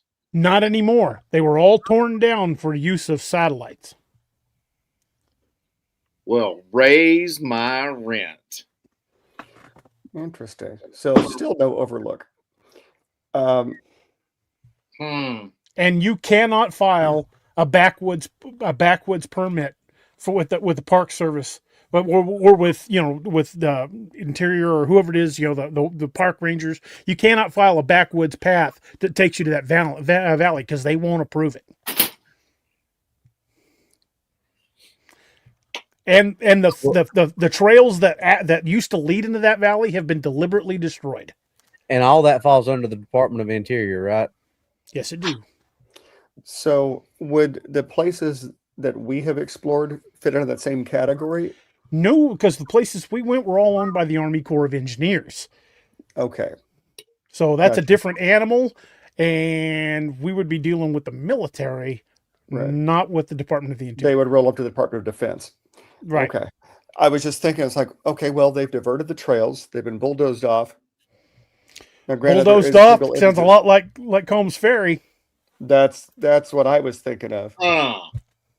They uninvented. Boys, we might have our own Zone Echo right here in Missouri. Yeah, it's just that it hasn't been scrubbed from satellites. I wonder if there's anybody out there who has a private satellite that they could repurpose to take a pass over that. Speaking of being scrubbed from probably not one we could get access to. Well, speaking of being scrubbed, remember when you tried to pull up Drew Mancy? Yeah. Well, it looks like it had been scrubbed. And remember when we tried to pull up those stories that were once on Joe Bald, the listing of the missing persons cases. So when we found, what was it, 7 or 8 missing articles, full articles on people who went missing in or around Joe Bald. And then when Steve and I went back to print those, they were gone. Yep. Name, dates, times, and the time it took me to tell you about it and then go back to find it. We got 404 errors where they used to be. Same thing with the bicyclists in LBL. Remember, we found it, and me and you went back and tried to pull it up. It was gone by the time we went back. All referenced articles were gone. Doc, go to flag. Well, let it be said to our audience here that if any of the 4 of us unalive ourselves, we are not suicidal. Yeah. This is Robert Korsberg. I've got a good drone. Robbie's got a good drone. If we can get back out there where we got clear weather, if I can get Wyatt and or Richard involved, and we can get a boat out there just off that peninsula, I want to do a high res pass of that whole peninsula with drones. And I've got some nice thermal now that slaves to an iPad or an iPhone that we can get motion with. Next time, what do they say, Doc? Thermal don't lie. Thermal don't lie. Well, next time I come down, I'm gonna try to bring my buddy John, because he's expressed interest. He works with me at the police department, and he is a hell of a drone pilot. He's got his own. He's got the one that's got the goggles and everything on it. I'm gonna try to talk John into coming down with me next time, so we can actually get a good drone pilot that knows what they're doing. That'll be slick. You know, Doc, I suspect that your iCloud backup probably will not corrupt at the same time that the hard drive on your phone and the hard drive on your drone will all go down at the same time. You know what I've taken to doing, boys? Let's hope not. I found these on Walmart.com. 2 terabyte thumb drives. I bought several, and I'm backing all my research notes and all my book stuff. Every bit of that's getting backed up on these, and they're getting put in different places. Yep. So if my computer goes down, I'm not losing squat. Well, yeah, because we had talked about that one day. Me and you and Robbie had talked about that stuff, and all of my intellectual property and everything I've had over the years, I have backed up in multiple sites because, I mean, that's 14 years of work that would be gone. You know Even what I mean? just my personal stuff, like I've got nothing that's a huge value other than my education. I have, my hard drive. I've got an iCloud account. I've got a 2 terabyte removable hard drive that's here on site. I've got another one that's off site in a fireproof location. I don't want the stuff to disappear. There's life's work. Well, Michael X has a good point. Put some of them in Faraday bags. I have them in Faraday bags. I need to pick up a couple of those. Yeah, they're expensive, but they're worth it, man. 100%. Guys, y'all pardon me. I'll be right back.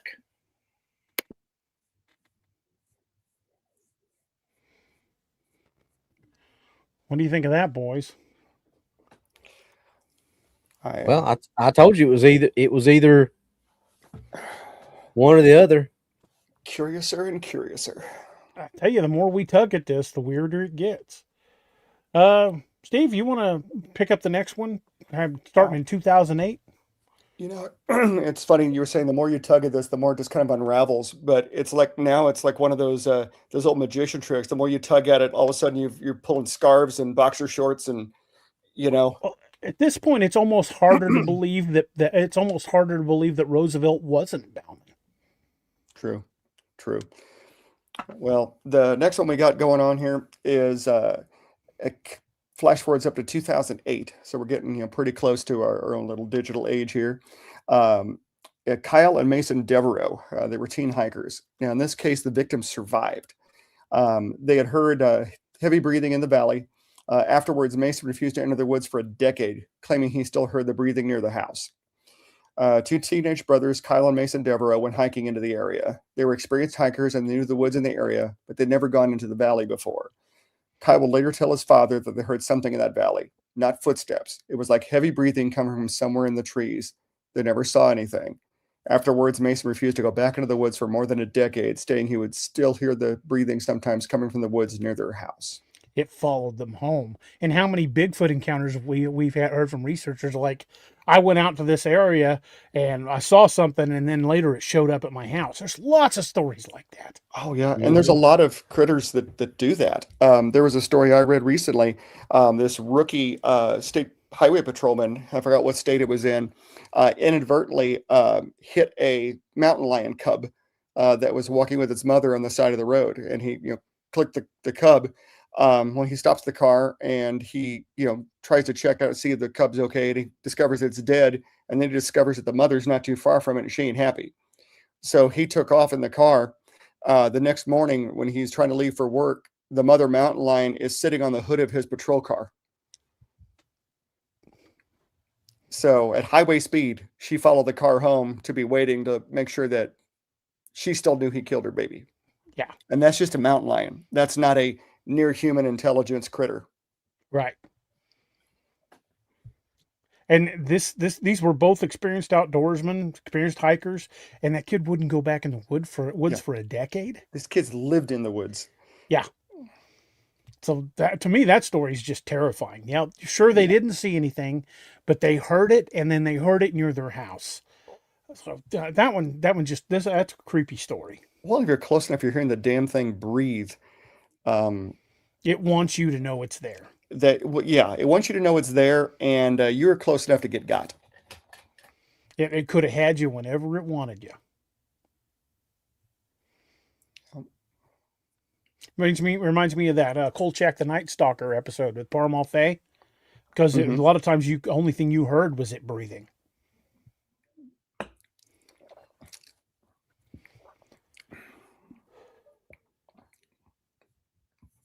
Well, I'm going to take this next story because this one is creepy. This one will freak you out. This happened in 2019. That's just 6 years ago, folks. Anna Just too close for Wexley comfort. was a professional wildlife photographer. She survived but came out of the incident completely traumatized. She was a wildlife photographer that was working near the valley's edge. Some of the photos, which I have not been able to locate, but I've only found descriptions of the photos, but I cannot find to locate it, and I cannot locate her. She's kind of fallen off the grid. I mean, like doesn't have a phone anymore. Doesn't respond to emails, that kind of thing. She went off grid. But the photos described she captured a tall, dark figure moving between the trees, and the final shot where she zoomed in was a single yellow eye peeking out from behind a pine tree. She left the area, refused to speak, but the only thing she said was something watched me for days and it never left. She was a freelance photographer named Anna Wexley. Decided to hike into that valley. She's well known for her wildlife and nature photography. She spent 3 weeks near the valley's edge documenting migration paths of birds. She was careful to never go too deep into the valley, but in a series of photos taken in 4-second bursts, rapid photos, she captured something on film. Movement behind the trees. Details were blurry, but in time lapse, you could see a tall, dark figure emerging from behind the trees, shifting between tree trunks. It remained at a distance and she could never get it centered in the frame because of the way it moved. But the final photo on her roll of developed film was a single yellow eye peeking out from behind a pine tree. The large pine tree was examined days later, only to find that it had been completely stripped of bark from the ground all the way up to 12 feet high. No claw marks, no animal trails, just peeled. Anna left the area and refused to speak of it. The only thing she would say was something watched me for days and never left me. Damn. And she basically, like I said, she was a fairly famous wildlife photographer and nature photographer, and she went off grid. After that, she didn't go out in the backwoods. She didn't talk to folks. Damn. Doc, this one's right up your alley. This next story. This is from a veteran. Actually, I'm sorry, Doc. This guy's a tracker. Robbie should take this, and Robbie's our tracker. I was wondering when you said that. I was like, I was focusing on the word veteran, not tracker. all right, and this is from 2021.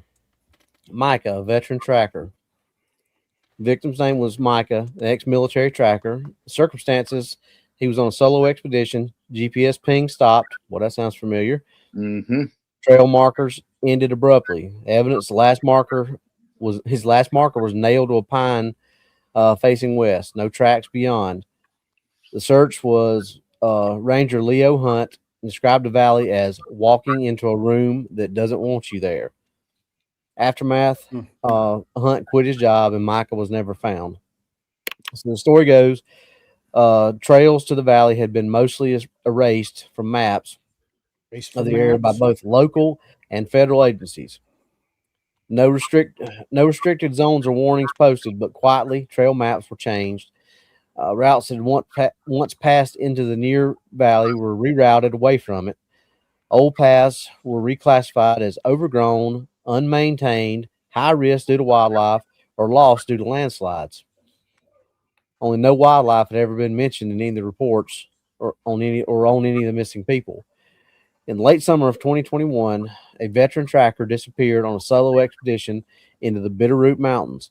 He was ex-military, 48 years old, and had more than 2 decades of wilderness experience. He'd taken a week to go off grid to document signs of elk migrations in the area. His GPS pings were tracked and followed his planned route until the 4th day, when they stopped completely. He had a panic beacon, which was not activated, nor did he radio for help. A search team followed his trail into the valley. They followed his trail, finding his tracks and markers he'd placed on the trees to indicate his route. Then, without warning, the trail just stopped. No descent into water, no signs of fall or struggle. His last marker was nailed to a pine facing west. After that, the trail was completely clean. One of the searchers, a young ranger named Leo Hunt, quit 2 weeks after the search was conducted. He kept a private journal during the search. The journal was later shared anonymously on an online forum. One passage stood out. Hunt described the valley as walking into a room that doesn't want you there, like the trees were holding their breath, or the ground might shift under you if you stay too long. He also said, if we didn't lose Micah, the missing tracker, the woods just took him.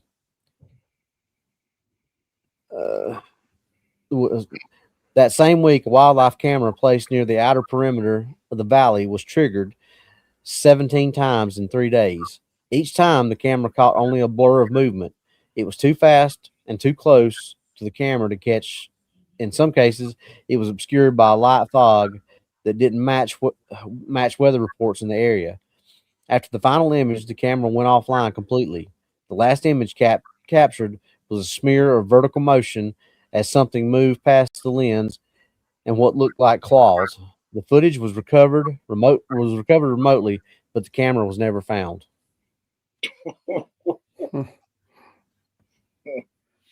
Something didn't want that camera there. Negative. And he said, describe that valley as walking into a room that didn't want you there. That's pretty tense. Steve, how would you describe stepping into Combs Ferry?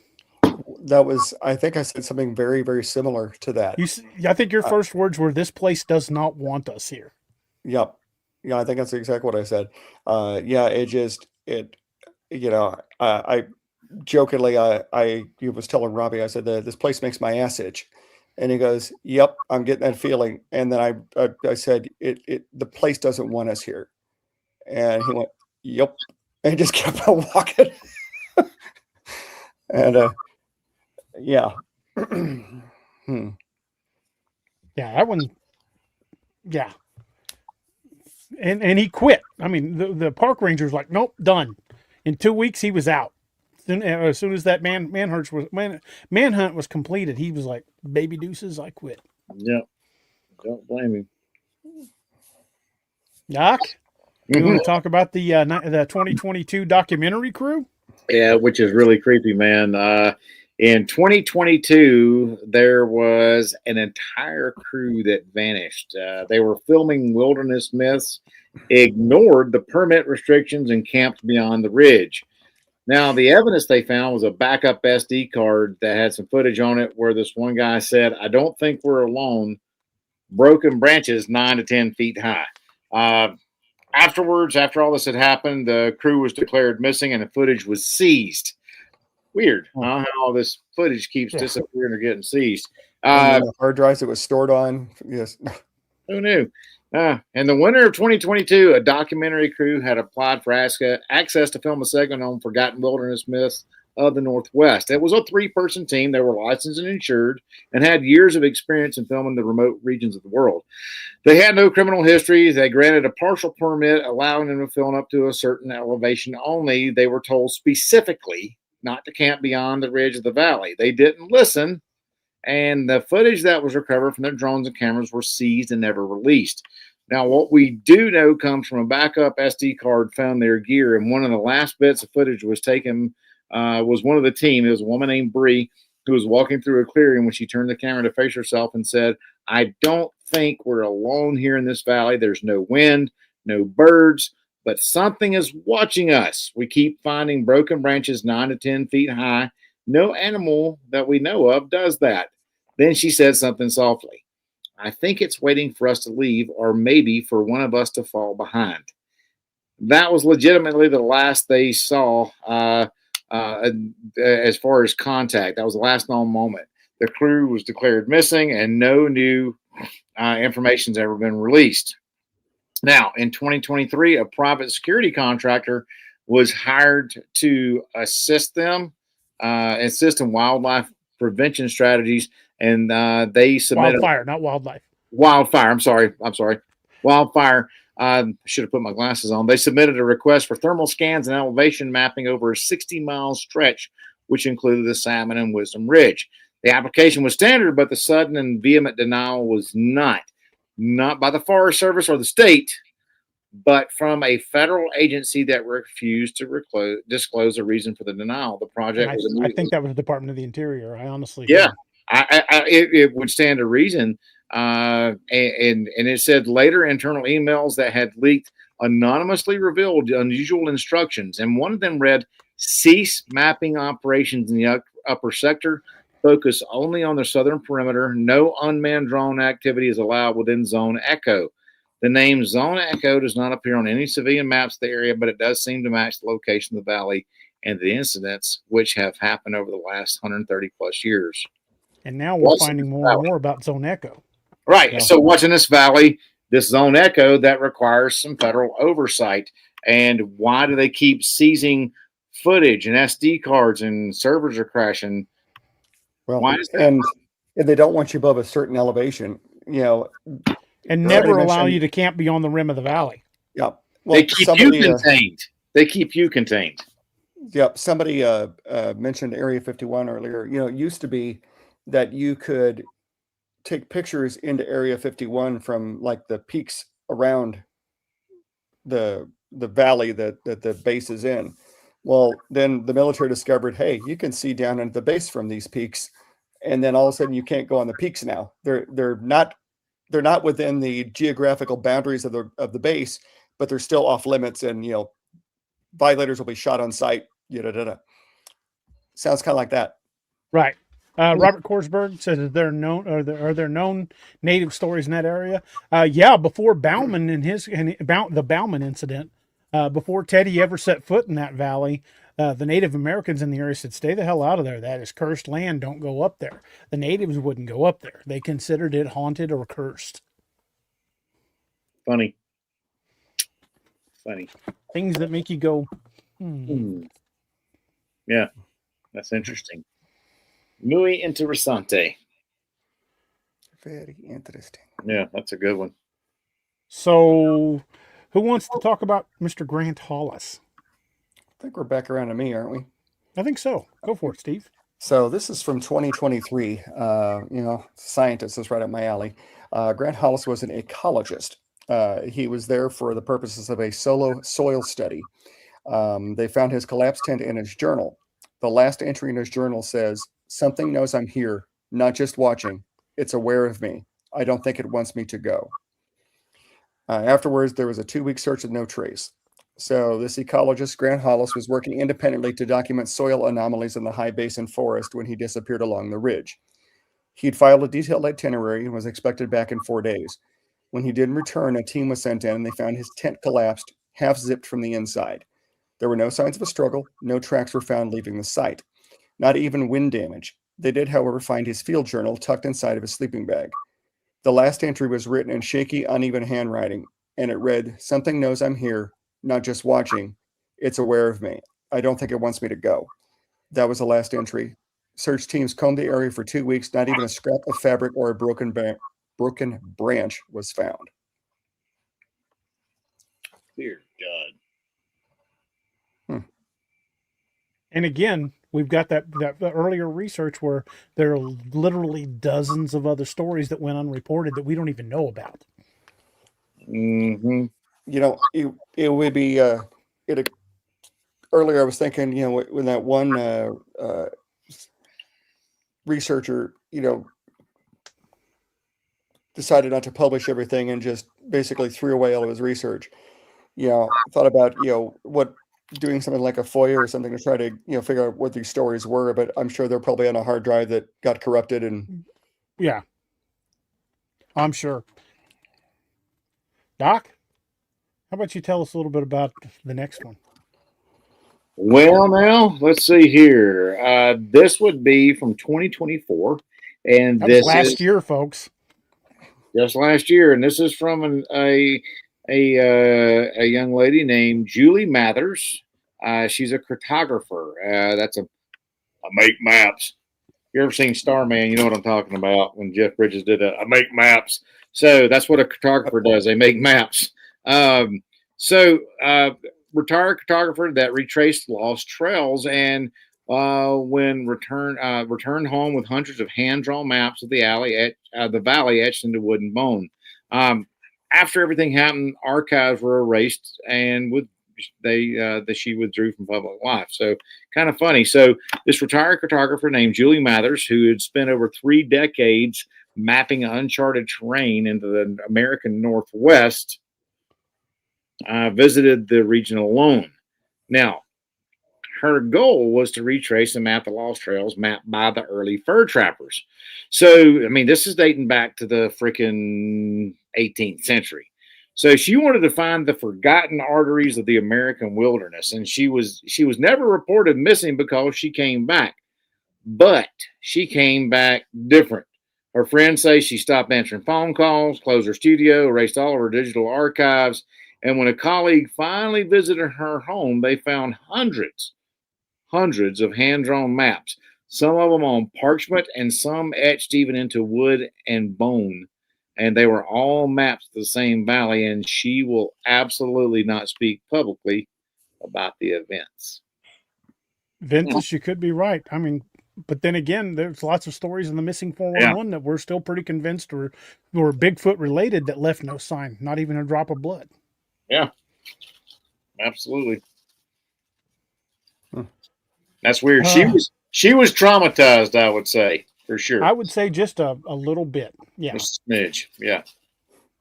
We don't have to worry about knocking out right at the 2-hour mark because there's no show that follows us. So if we go a little over, we're good. After Julie Mathers, also in 2024, there was an amateur survivalist group that went into the valley. There were a group of live streamers that did what we wanted to do. They built an uplink so they could stream from the deep woods. There was only one survivor of the group. It was a live stream as a trek through the mountains. The audio captured strange groans and a voice that whispered, "Closer." Evidence: the survivor was found barefoot, covered in dirt, and couldn't speak. The others were never found. A group of amateur survivalists live-streamed their trek through the northern forests. They live-streamed setting up camp and even joked that they were in quote-unquote Bigfoot country. That night, the feed went dark, but you could still hear the audio. A strange groan was heard, and one single word in a voice that no one recognized whispered, "Closer." Then the stream died. Only one member of the group was found 3 days later. He was barefoot and covered in dirt, and he has not said a single word since. You know, he was found barefoot.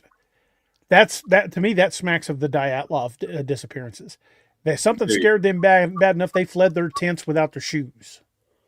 Yep. He unasked the AO with extreme urgency. And still will not speak to this day. That's terrifying, dude. Does that mean he's not speaking about the event, or he just isn't speaking at all? Has not said a word since. That is a profound change right there, my man. That is. That's some serious trauma. Good Lord. My guess is if he still won't speak about it, he's probably institutionalized somewhere. That's terrifying, man. Yeah. I'm sure. That is terrifying. Good Lord. So when was the Department of Interior formed? Let me look that up. I will consult the Googles.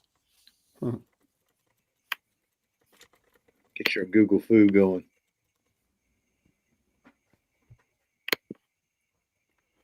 The Department of the Interior was officially formed on March 3rd, 1849.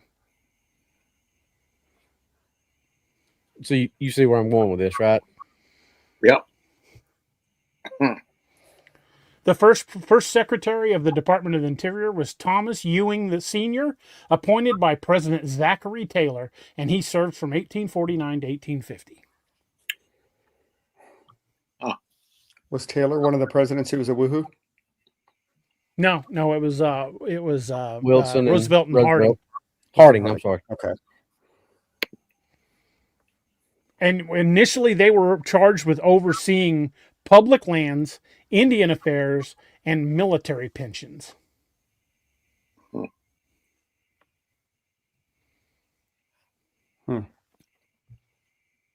So, if anybody in 1849 would have been informed of an incident like the Bauman incident, it would have been them. Well, and being in charge of the military pensions gives you a nice little bargaining chip, even though you're not Department of Defense, on controlling what the military says about this. Yeah. You like Oh, that pension check? You want to keep getting it? Yeah, I was about to say so you're out of the army now. You think you can talk because you're no longer under oath. Oh, you like that pension? It'd be a shame if something happened to it. That's right.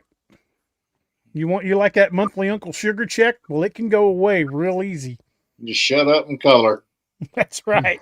Yeah. Stay in your lane. Yeah, shut up and color. That's all it is. Yeah. So clearly the U.S. government has been quietly monitoring that area at least since the late 1800s. And they refuse to say why. Every decade or so, more people in that area go missing, sometimes even more often, because look how many went missing just from 2017 through 2024. But it's never enough to arouse suspicion to bring in large numbers of people. Like we don't see like a school bus full of kids go missing and bringing in 1,000 searchers. They'll disappear in ones or twos. But here's an even more interesting part. At the edge of the valley is a complete mining camp. No, not mining camp, an old logging camp that's referred to as the Flat Steppe. And it's been abandoned since the 1930s because what? Loggers started disappearing. The camp is still there. So there were a few people of note who were secretaries of the Interior. In 1897 to 1898, Teddy Roosevelt was Secretary of the Interior. Teddy Roosevelt was Secretary of the Interior. Huh. From 1897 to 1898. This also says that there have been many more disappearances around the Flat Steppe and the valley that were all scrubbed from the internet. Well, So shocked. So, and Stuart Udall, who served under Kennedy and Johnson, he was the one who expanded the national park system.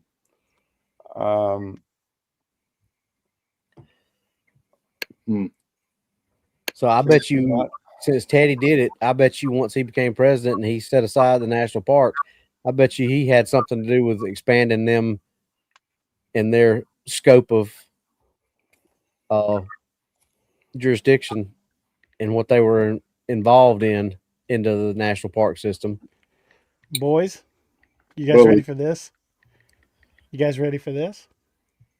In 2025, at least 40 indigenous people that lived in the area were reported missing near the valley with no details. At least 40. At least 40 that they know of. No details on the disappearances, just at least 40 indigenous people that lived or worked near the valley have just gone. They're just gone. Dang. That's a lot. Holy crap. Yeah, Toshi, I hear you, man. Well, that's not creepy at all. Yeah. Just this year. And that's the ones we know of, or the ones that are being told about. You know what I mean? So in 2007, a woman named Barbara Bollock, Bolick, was near the Bear Creek Overlook in the Bitterroot Mountains. And this isn't in the valley, this is in the perimeter. Bullock was an experienced hiker and vanished within seconds while hiking with a companion. She was only 20 to 30 feet away when she disappeared. No belongings, no tracks. Trail dogs refused to follow. She was carrying a revolver and a day pack, but nothing was ever found. She's still missing, and investigators call it one of Montana's most baffling cases. Now, and It's near the edge of the valley, not in it. That's 7 to 10 yards. Yeah, that ain't far. That's nothing. That's a few steps, y'all. Yeah, he lost sight of her partner. Lost sight of her for a few seconds. We were talking about 50 yards earlier. Now we're talking about 7 to 10 yards. A fraction of the distance. Steps. And people that live in the area have described at least 6 unexplained disappearances in the Bitterroot Valley this year, ranging from hunters to hikers who stepped off trails and never returned. Now, and Nick's got a good question. Do the disappearances peak from year to year? Do they have like high points and low points? They do seem to peak during like a prime hiking season, which is like in spring when it's not too hot. Ooh, it's a buffet. Look, a Borgeshmord. A mobile buffet. Yeah. Is it an evil buffet, Robbie? Next to Alaska, Montana has the highest number of incidents of vanishing Native Americans.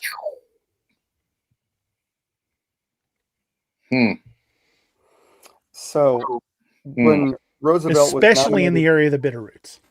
When Roosevelt was nominated Secretary of the Interior, during his Senate confirmation hearing, he was basically asked what he intended to do with the job.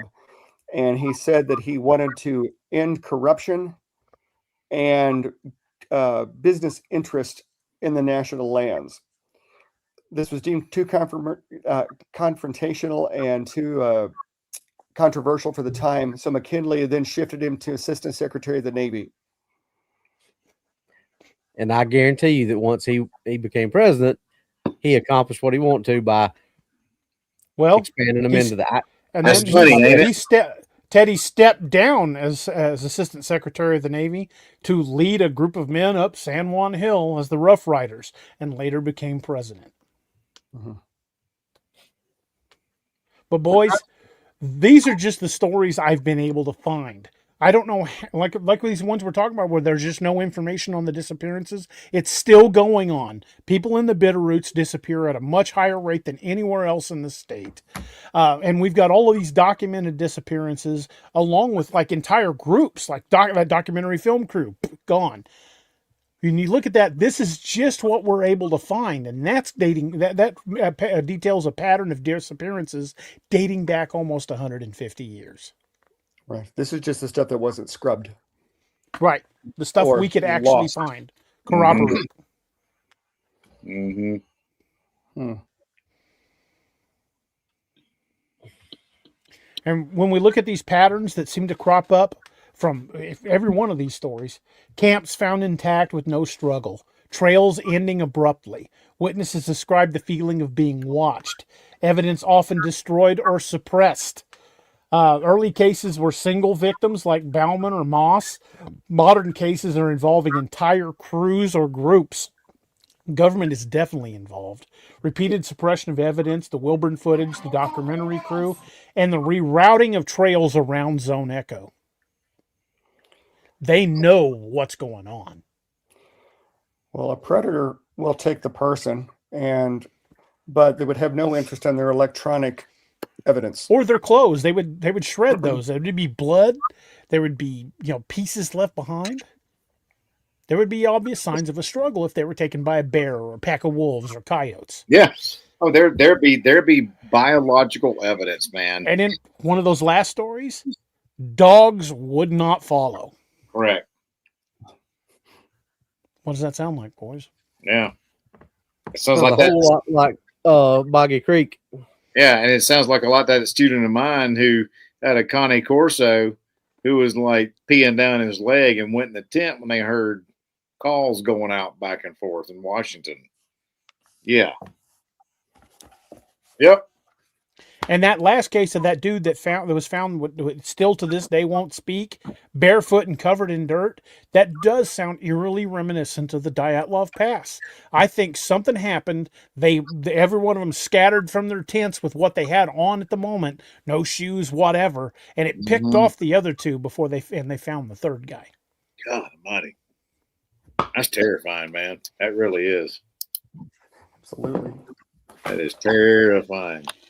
So, folks, I really honestly think it takes more of a leap of the imagination to think that Bauman wasn't Roosevelt than it does to make the leap that he was. Correct. I think based upon the preponderance of evidence, I think we can with very minimal amount of doubt say that Teddy Roosevelt was Bauman. Oh, it certainly fits the Occam razor. I would say that. And the pattern of disappearances continues in that valley. So if you're going to find yourself anywhere near the Bitterroot Mountains, folks, don't go alone. Don't go unarmed, and don't wander off. You ain't lying. Take more than 3. Yeah. Yeah. Clearly 3 ain't enough. Yeah. Ain't that the truth? But you know what? Might be stupid here, boys, but if we had the money to put the expedition together, you bet your ass I'd go. I'd go. Oh, only with a large group. Yeah. Oh, we'd gather Wyatt and Jenkins and a few others of like-minded, well-armed hillbillies that would be inclined to watch our backs. Yep. I definitely would like to borrow a larger boom stick from one of you collectors of such paraphernalia. I think that could be arranged. Doc's got a particularly nasty one of the lever action variety in a large thumping caliber that if that don't knock something down, ain't nothing going to do it. Yes. It's just shy of being an artillery piece. Yes. It has "Leave me alone" written all over it. Engraved on the barrel is "I ain't asking." Yeah, exactly. It wasn't a request. Yeah. But yeah, given enough backing, if I could raise the money, we would definitely go. Same thing to be said about Port Chatham. We would love to go there. Both of them would be an expensive expedition. Yeah, amen to that. Hillary, you couldn't get an RV anywhere near the place. There are no roads into that valley. We would have to go in by ATV, e-bike, horseback. Horseback would probably be best, but I've never seen anything scare off a group of e-bikes. Jesus. But the good thing about horses is you can use them as early warning devices. That's a fact. If the horses, if you get to the edge of the valley and the horse is like, nope, ain't going in there, might be a good thing. Well, you know what? Let's just camp here. Yeah, you ain't got to charge horses neither. You know what I mean? So, yeah, I'd be like, hey, if the horse ain't going in, I'd be like, well, boys, this is where I stop. I think we're going to go back down the trail about a mile yonder and set our camp up there. I got whiskey back there. Yeah. I would definitely go. If a horse don't go in, you need to pay attention to the freaking horse. Make sure we take a dog too, and not Harley, because Harley, I love Harley to death, but he's a big chicken. He's just a big old chicken. Yeah. He's like Scooby-Doo. He really is. Doc thinks he's 200 pounds. He ain't no bigger than a popcorn fart. So, he's one of them Ors Doovers. Yeah, he is. He's in the moose boosh. Yeah, that'd be a fun ride for sure. It would be rough. I mean, whether you're on side by sides, I think a side by side probably a good way to go, because you could do two folks per and carry a bunch of gear on the back, up to 300 pounds of gear, 400 pounds of gear. Take the horses and pack animals. Yeah. So, yeah, might be a good expedition to take along old Patrick Akiba. Yeah, it would. Yeah, I think it'd be right up his alley. Oh, it would be for sure. It would be for sure. I mean, that area, and that's not too far. I mean, it's a ways from him, but he's closer to it than we are. You know what, boys? I think I'm smelling a Dark Frontiers novel, Dark Frontiers in Bauman's Valley or something like that. Dark Frontiers, Bauman's Valley.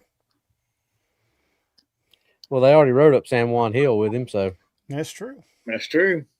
It ain't like I say, they ain't like they strangers. Yeah, it's mentioned numerous times that they knew Teddy.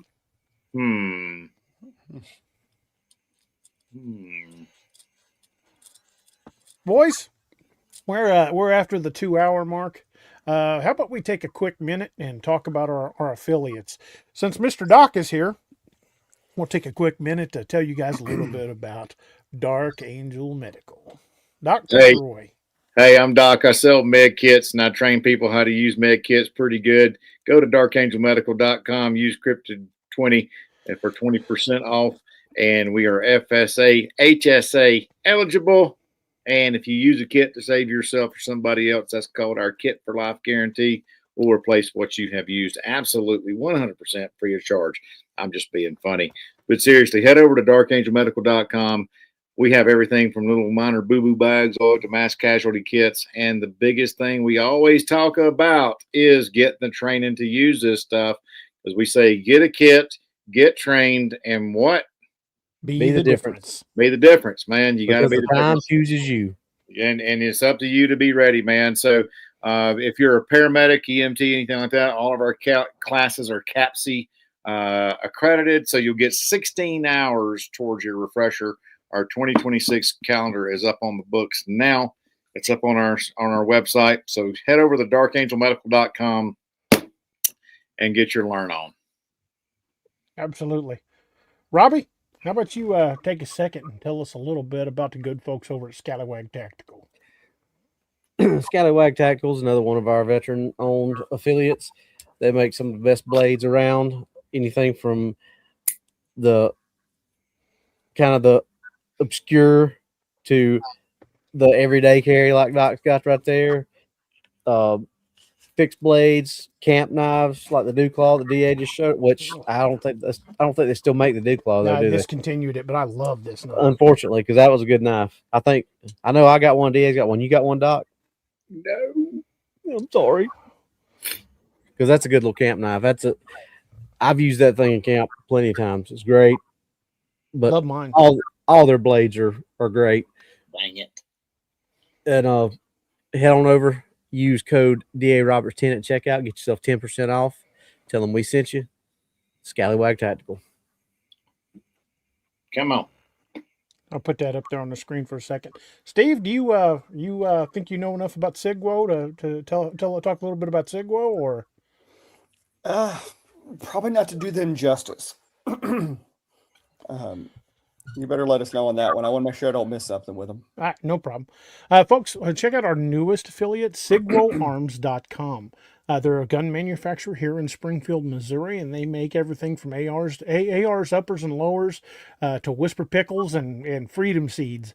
And they have a very good deal on a lot of the ammo they produce in-house. I got 200 rounds of 9mm hollow point for $52. And I don't know if you know too much about 9mm hollow point, but that is damn cheap. And they've got great deals going on all the time. If you want to get a Codename Wild Hunt or a Dark Frontiers engraving done on a weapon system, they're the ones that'll do it. They're the only ones with the licensing to do it. And make sure you check out all of their awesome stuff over there at SigwoArms.com. And let the Codies know we sent you. And don't forget to use discount code Bigfoot5 for 5% off your entire order. Yeah, again, that's Bigfoot5. And believe me, that adds up, especially when you start dealing with the prices of your favorite pew-pews. And I've bought, over the years, I bought several from them, and I've appreciated every one of them. And they stand behind everything they sell. Good group of guys. Go over there and check them out. Go to SigwoArms.com and tell them we sent you. Robbie, you want to tell us a little bit about everybody's books? Sure. So, most of you know, but those of you who don't, DA and I both write cryptid fiction and horror type novels. Also, Luca Jacobs, who does mine and DA's covers. Let's go check DA's books out at Amazon. You can find all three of us on Amazon. You can find DA's books at daroberts.net. You can find Luca's at lucatjacobs.com, lucatjacobs.com, and you can find mine on Amazon. DA's got 37 books in print. I think Luca's got about 15 or 20 ish, something like that. I've got 7, and I'm working on 8 and 9 right now. Go check them out. They make good Christmas presents. So go check them out. And all mine DAs, for the most part, are tied in with each other. This is one big shared universe. So check all those out. You can find all of our books on Amazon.com and available in print, Kindle, and audio. So check them out. Books make great stocking stuffers. So if you, I think that's a great tradition. Give a book on Christmas Eve, so everybody's got a great new book to read over the holiday. And whether you're supporting us or supporting your favorite author, I think giving the gift of books and encouraging reading is a win for all of us. And again, like we've said on many occasions, stories are journeys that we've taken together, and we are so thrilled that you guys have chosen to take those journeys with us. We're very proud to have you guys with us. We're proud that we broke the 10K mark and that you guys have joined us on this crazy ride through the Nightmare Hunters Nation. And we appreciate each and every one of you folks out there. Check out all our awesome affiliates. Check out the authors, and show a little love this holiday. And independent authors need more love than the guys like the big dogs that have got all of the big money of the book publishing companies behind them. Indies need a little love too, so don't forget us indie authors when you're thinking about holiday gifts this season. As we start winding things down, I always want to talk about the 22 a Day Foundation, which, as Steve just told us, is now almost the 17 a day, which is fantastic news. To me, that's just absolutely mind-blowing. I love that. And this is because by little, we are increasing awareness. And it's not just us. There's a lot of great folks out there trying to encourage you guys, encourage everybody to remember the 22 a day. Mission22.org, the ODMP.com. ODMP is for Officer Down Memorial Page. The toll that's taken on our first responders and our military folks is very high. And with you guys' help and awareness and understanding and reaching out and letting these folks that are battling these demons, this PTSD, it's a bastard, and don't let them fight it alone. Let them know they're not alone. And those of you who are suffering from it, remember, you wouldn't go into battle alone, so don't face this alone. You got battle buddies out there that got your back. And if you don't have anybody, you can't think of anybody, mission22.org. That is a great one to reach out to. The Till Valhalla Project, another great one to reach out to. The 22 a Day Foundation. There are so many organizations out there that will help you. I'd rather hear your story than read your obituary. So don't be afraid to reach out. And especially in this holiday season, think about those first responders and veterans out there. Let them know you're thinking about them. Let them know you care. Because let's get 17 a day down to 0 where it needs to be. And boys, we forgot to do the toast on Wednesday night. Oh, and, no. I'm a little frustrated at myself for that. I'm going to take my hat off. And let me bring up the banner. And Steve, since it's such a rare occasion that we get you these days, you want to take us out with the toast? Certainly. Anybody who's been a fan of the show for more than Wednesday night anyway will know this is kind of our tradition. It comes from basically it's an old Irish drinking song, but it really kind of gets at the core of what we're trying to say when we leave each other. But since it fell into my lot that I should rise and you should not, I'll gently rise and softly call. Good night and joy be to you all. Slunja. Slunja, and we'll see you guys next time. Good night, everyone.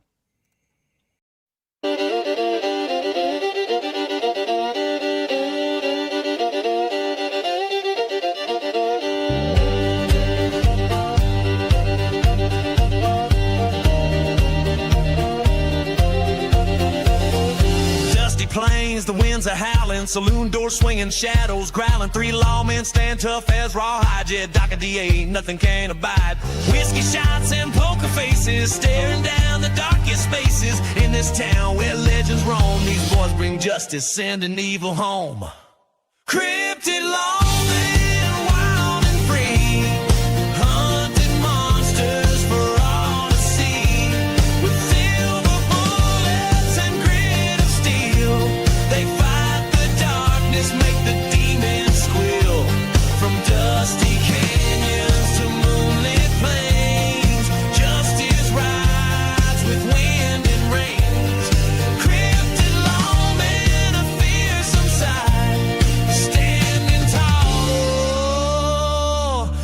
against the endless night.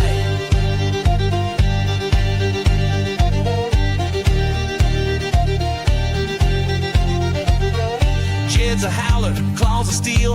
Doc's a biter, makes the devil real. But DA's a shifty, want a shape-shifting soul. Can turn to anything, takes any form, takes control. Tonight the chupacabras come to town, sucking the life from all around. But these lawmen, they ain't afraid. They'll face the darkness unafraid.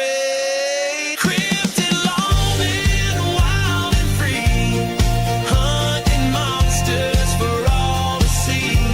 With silver bullets and grit of steel, they fight the darkness, make the demons squeal. From dusty canyons to moonlit plains, justice rides with wind and rain. Cryptid lawmen, a fearsome sight, standing tall against the endless night.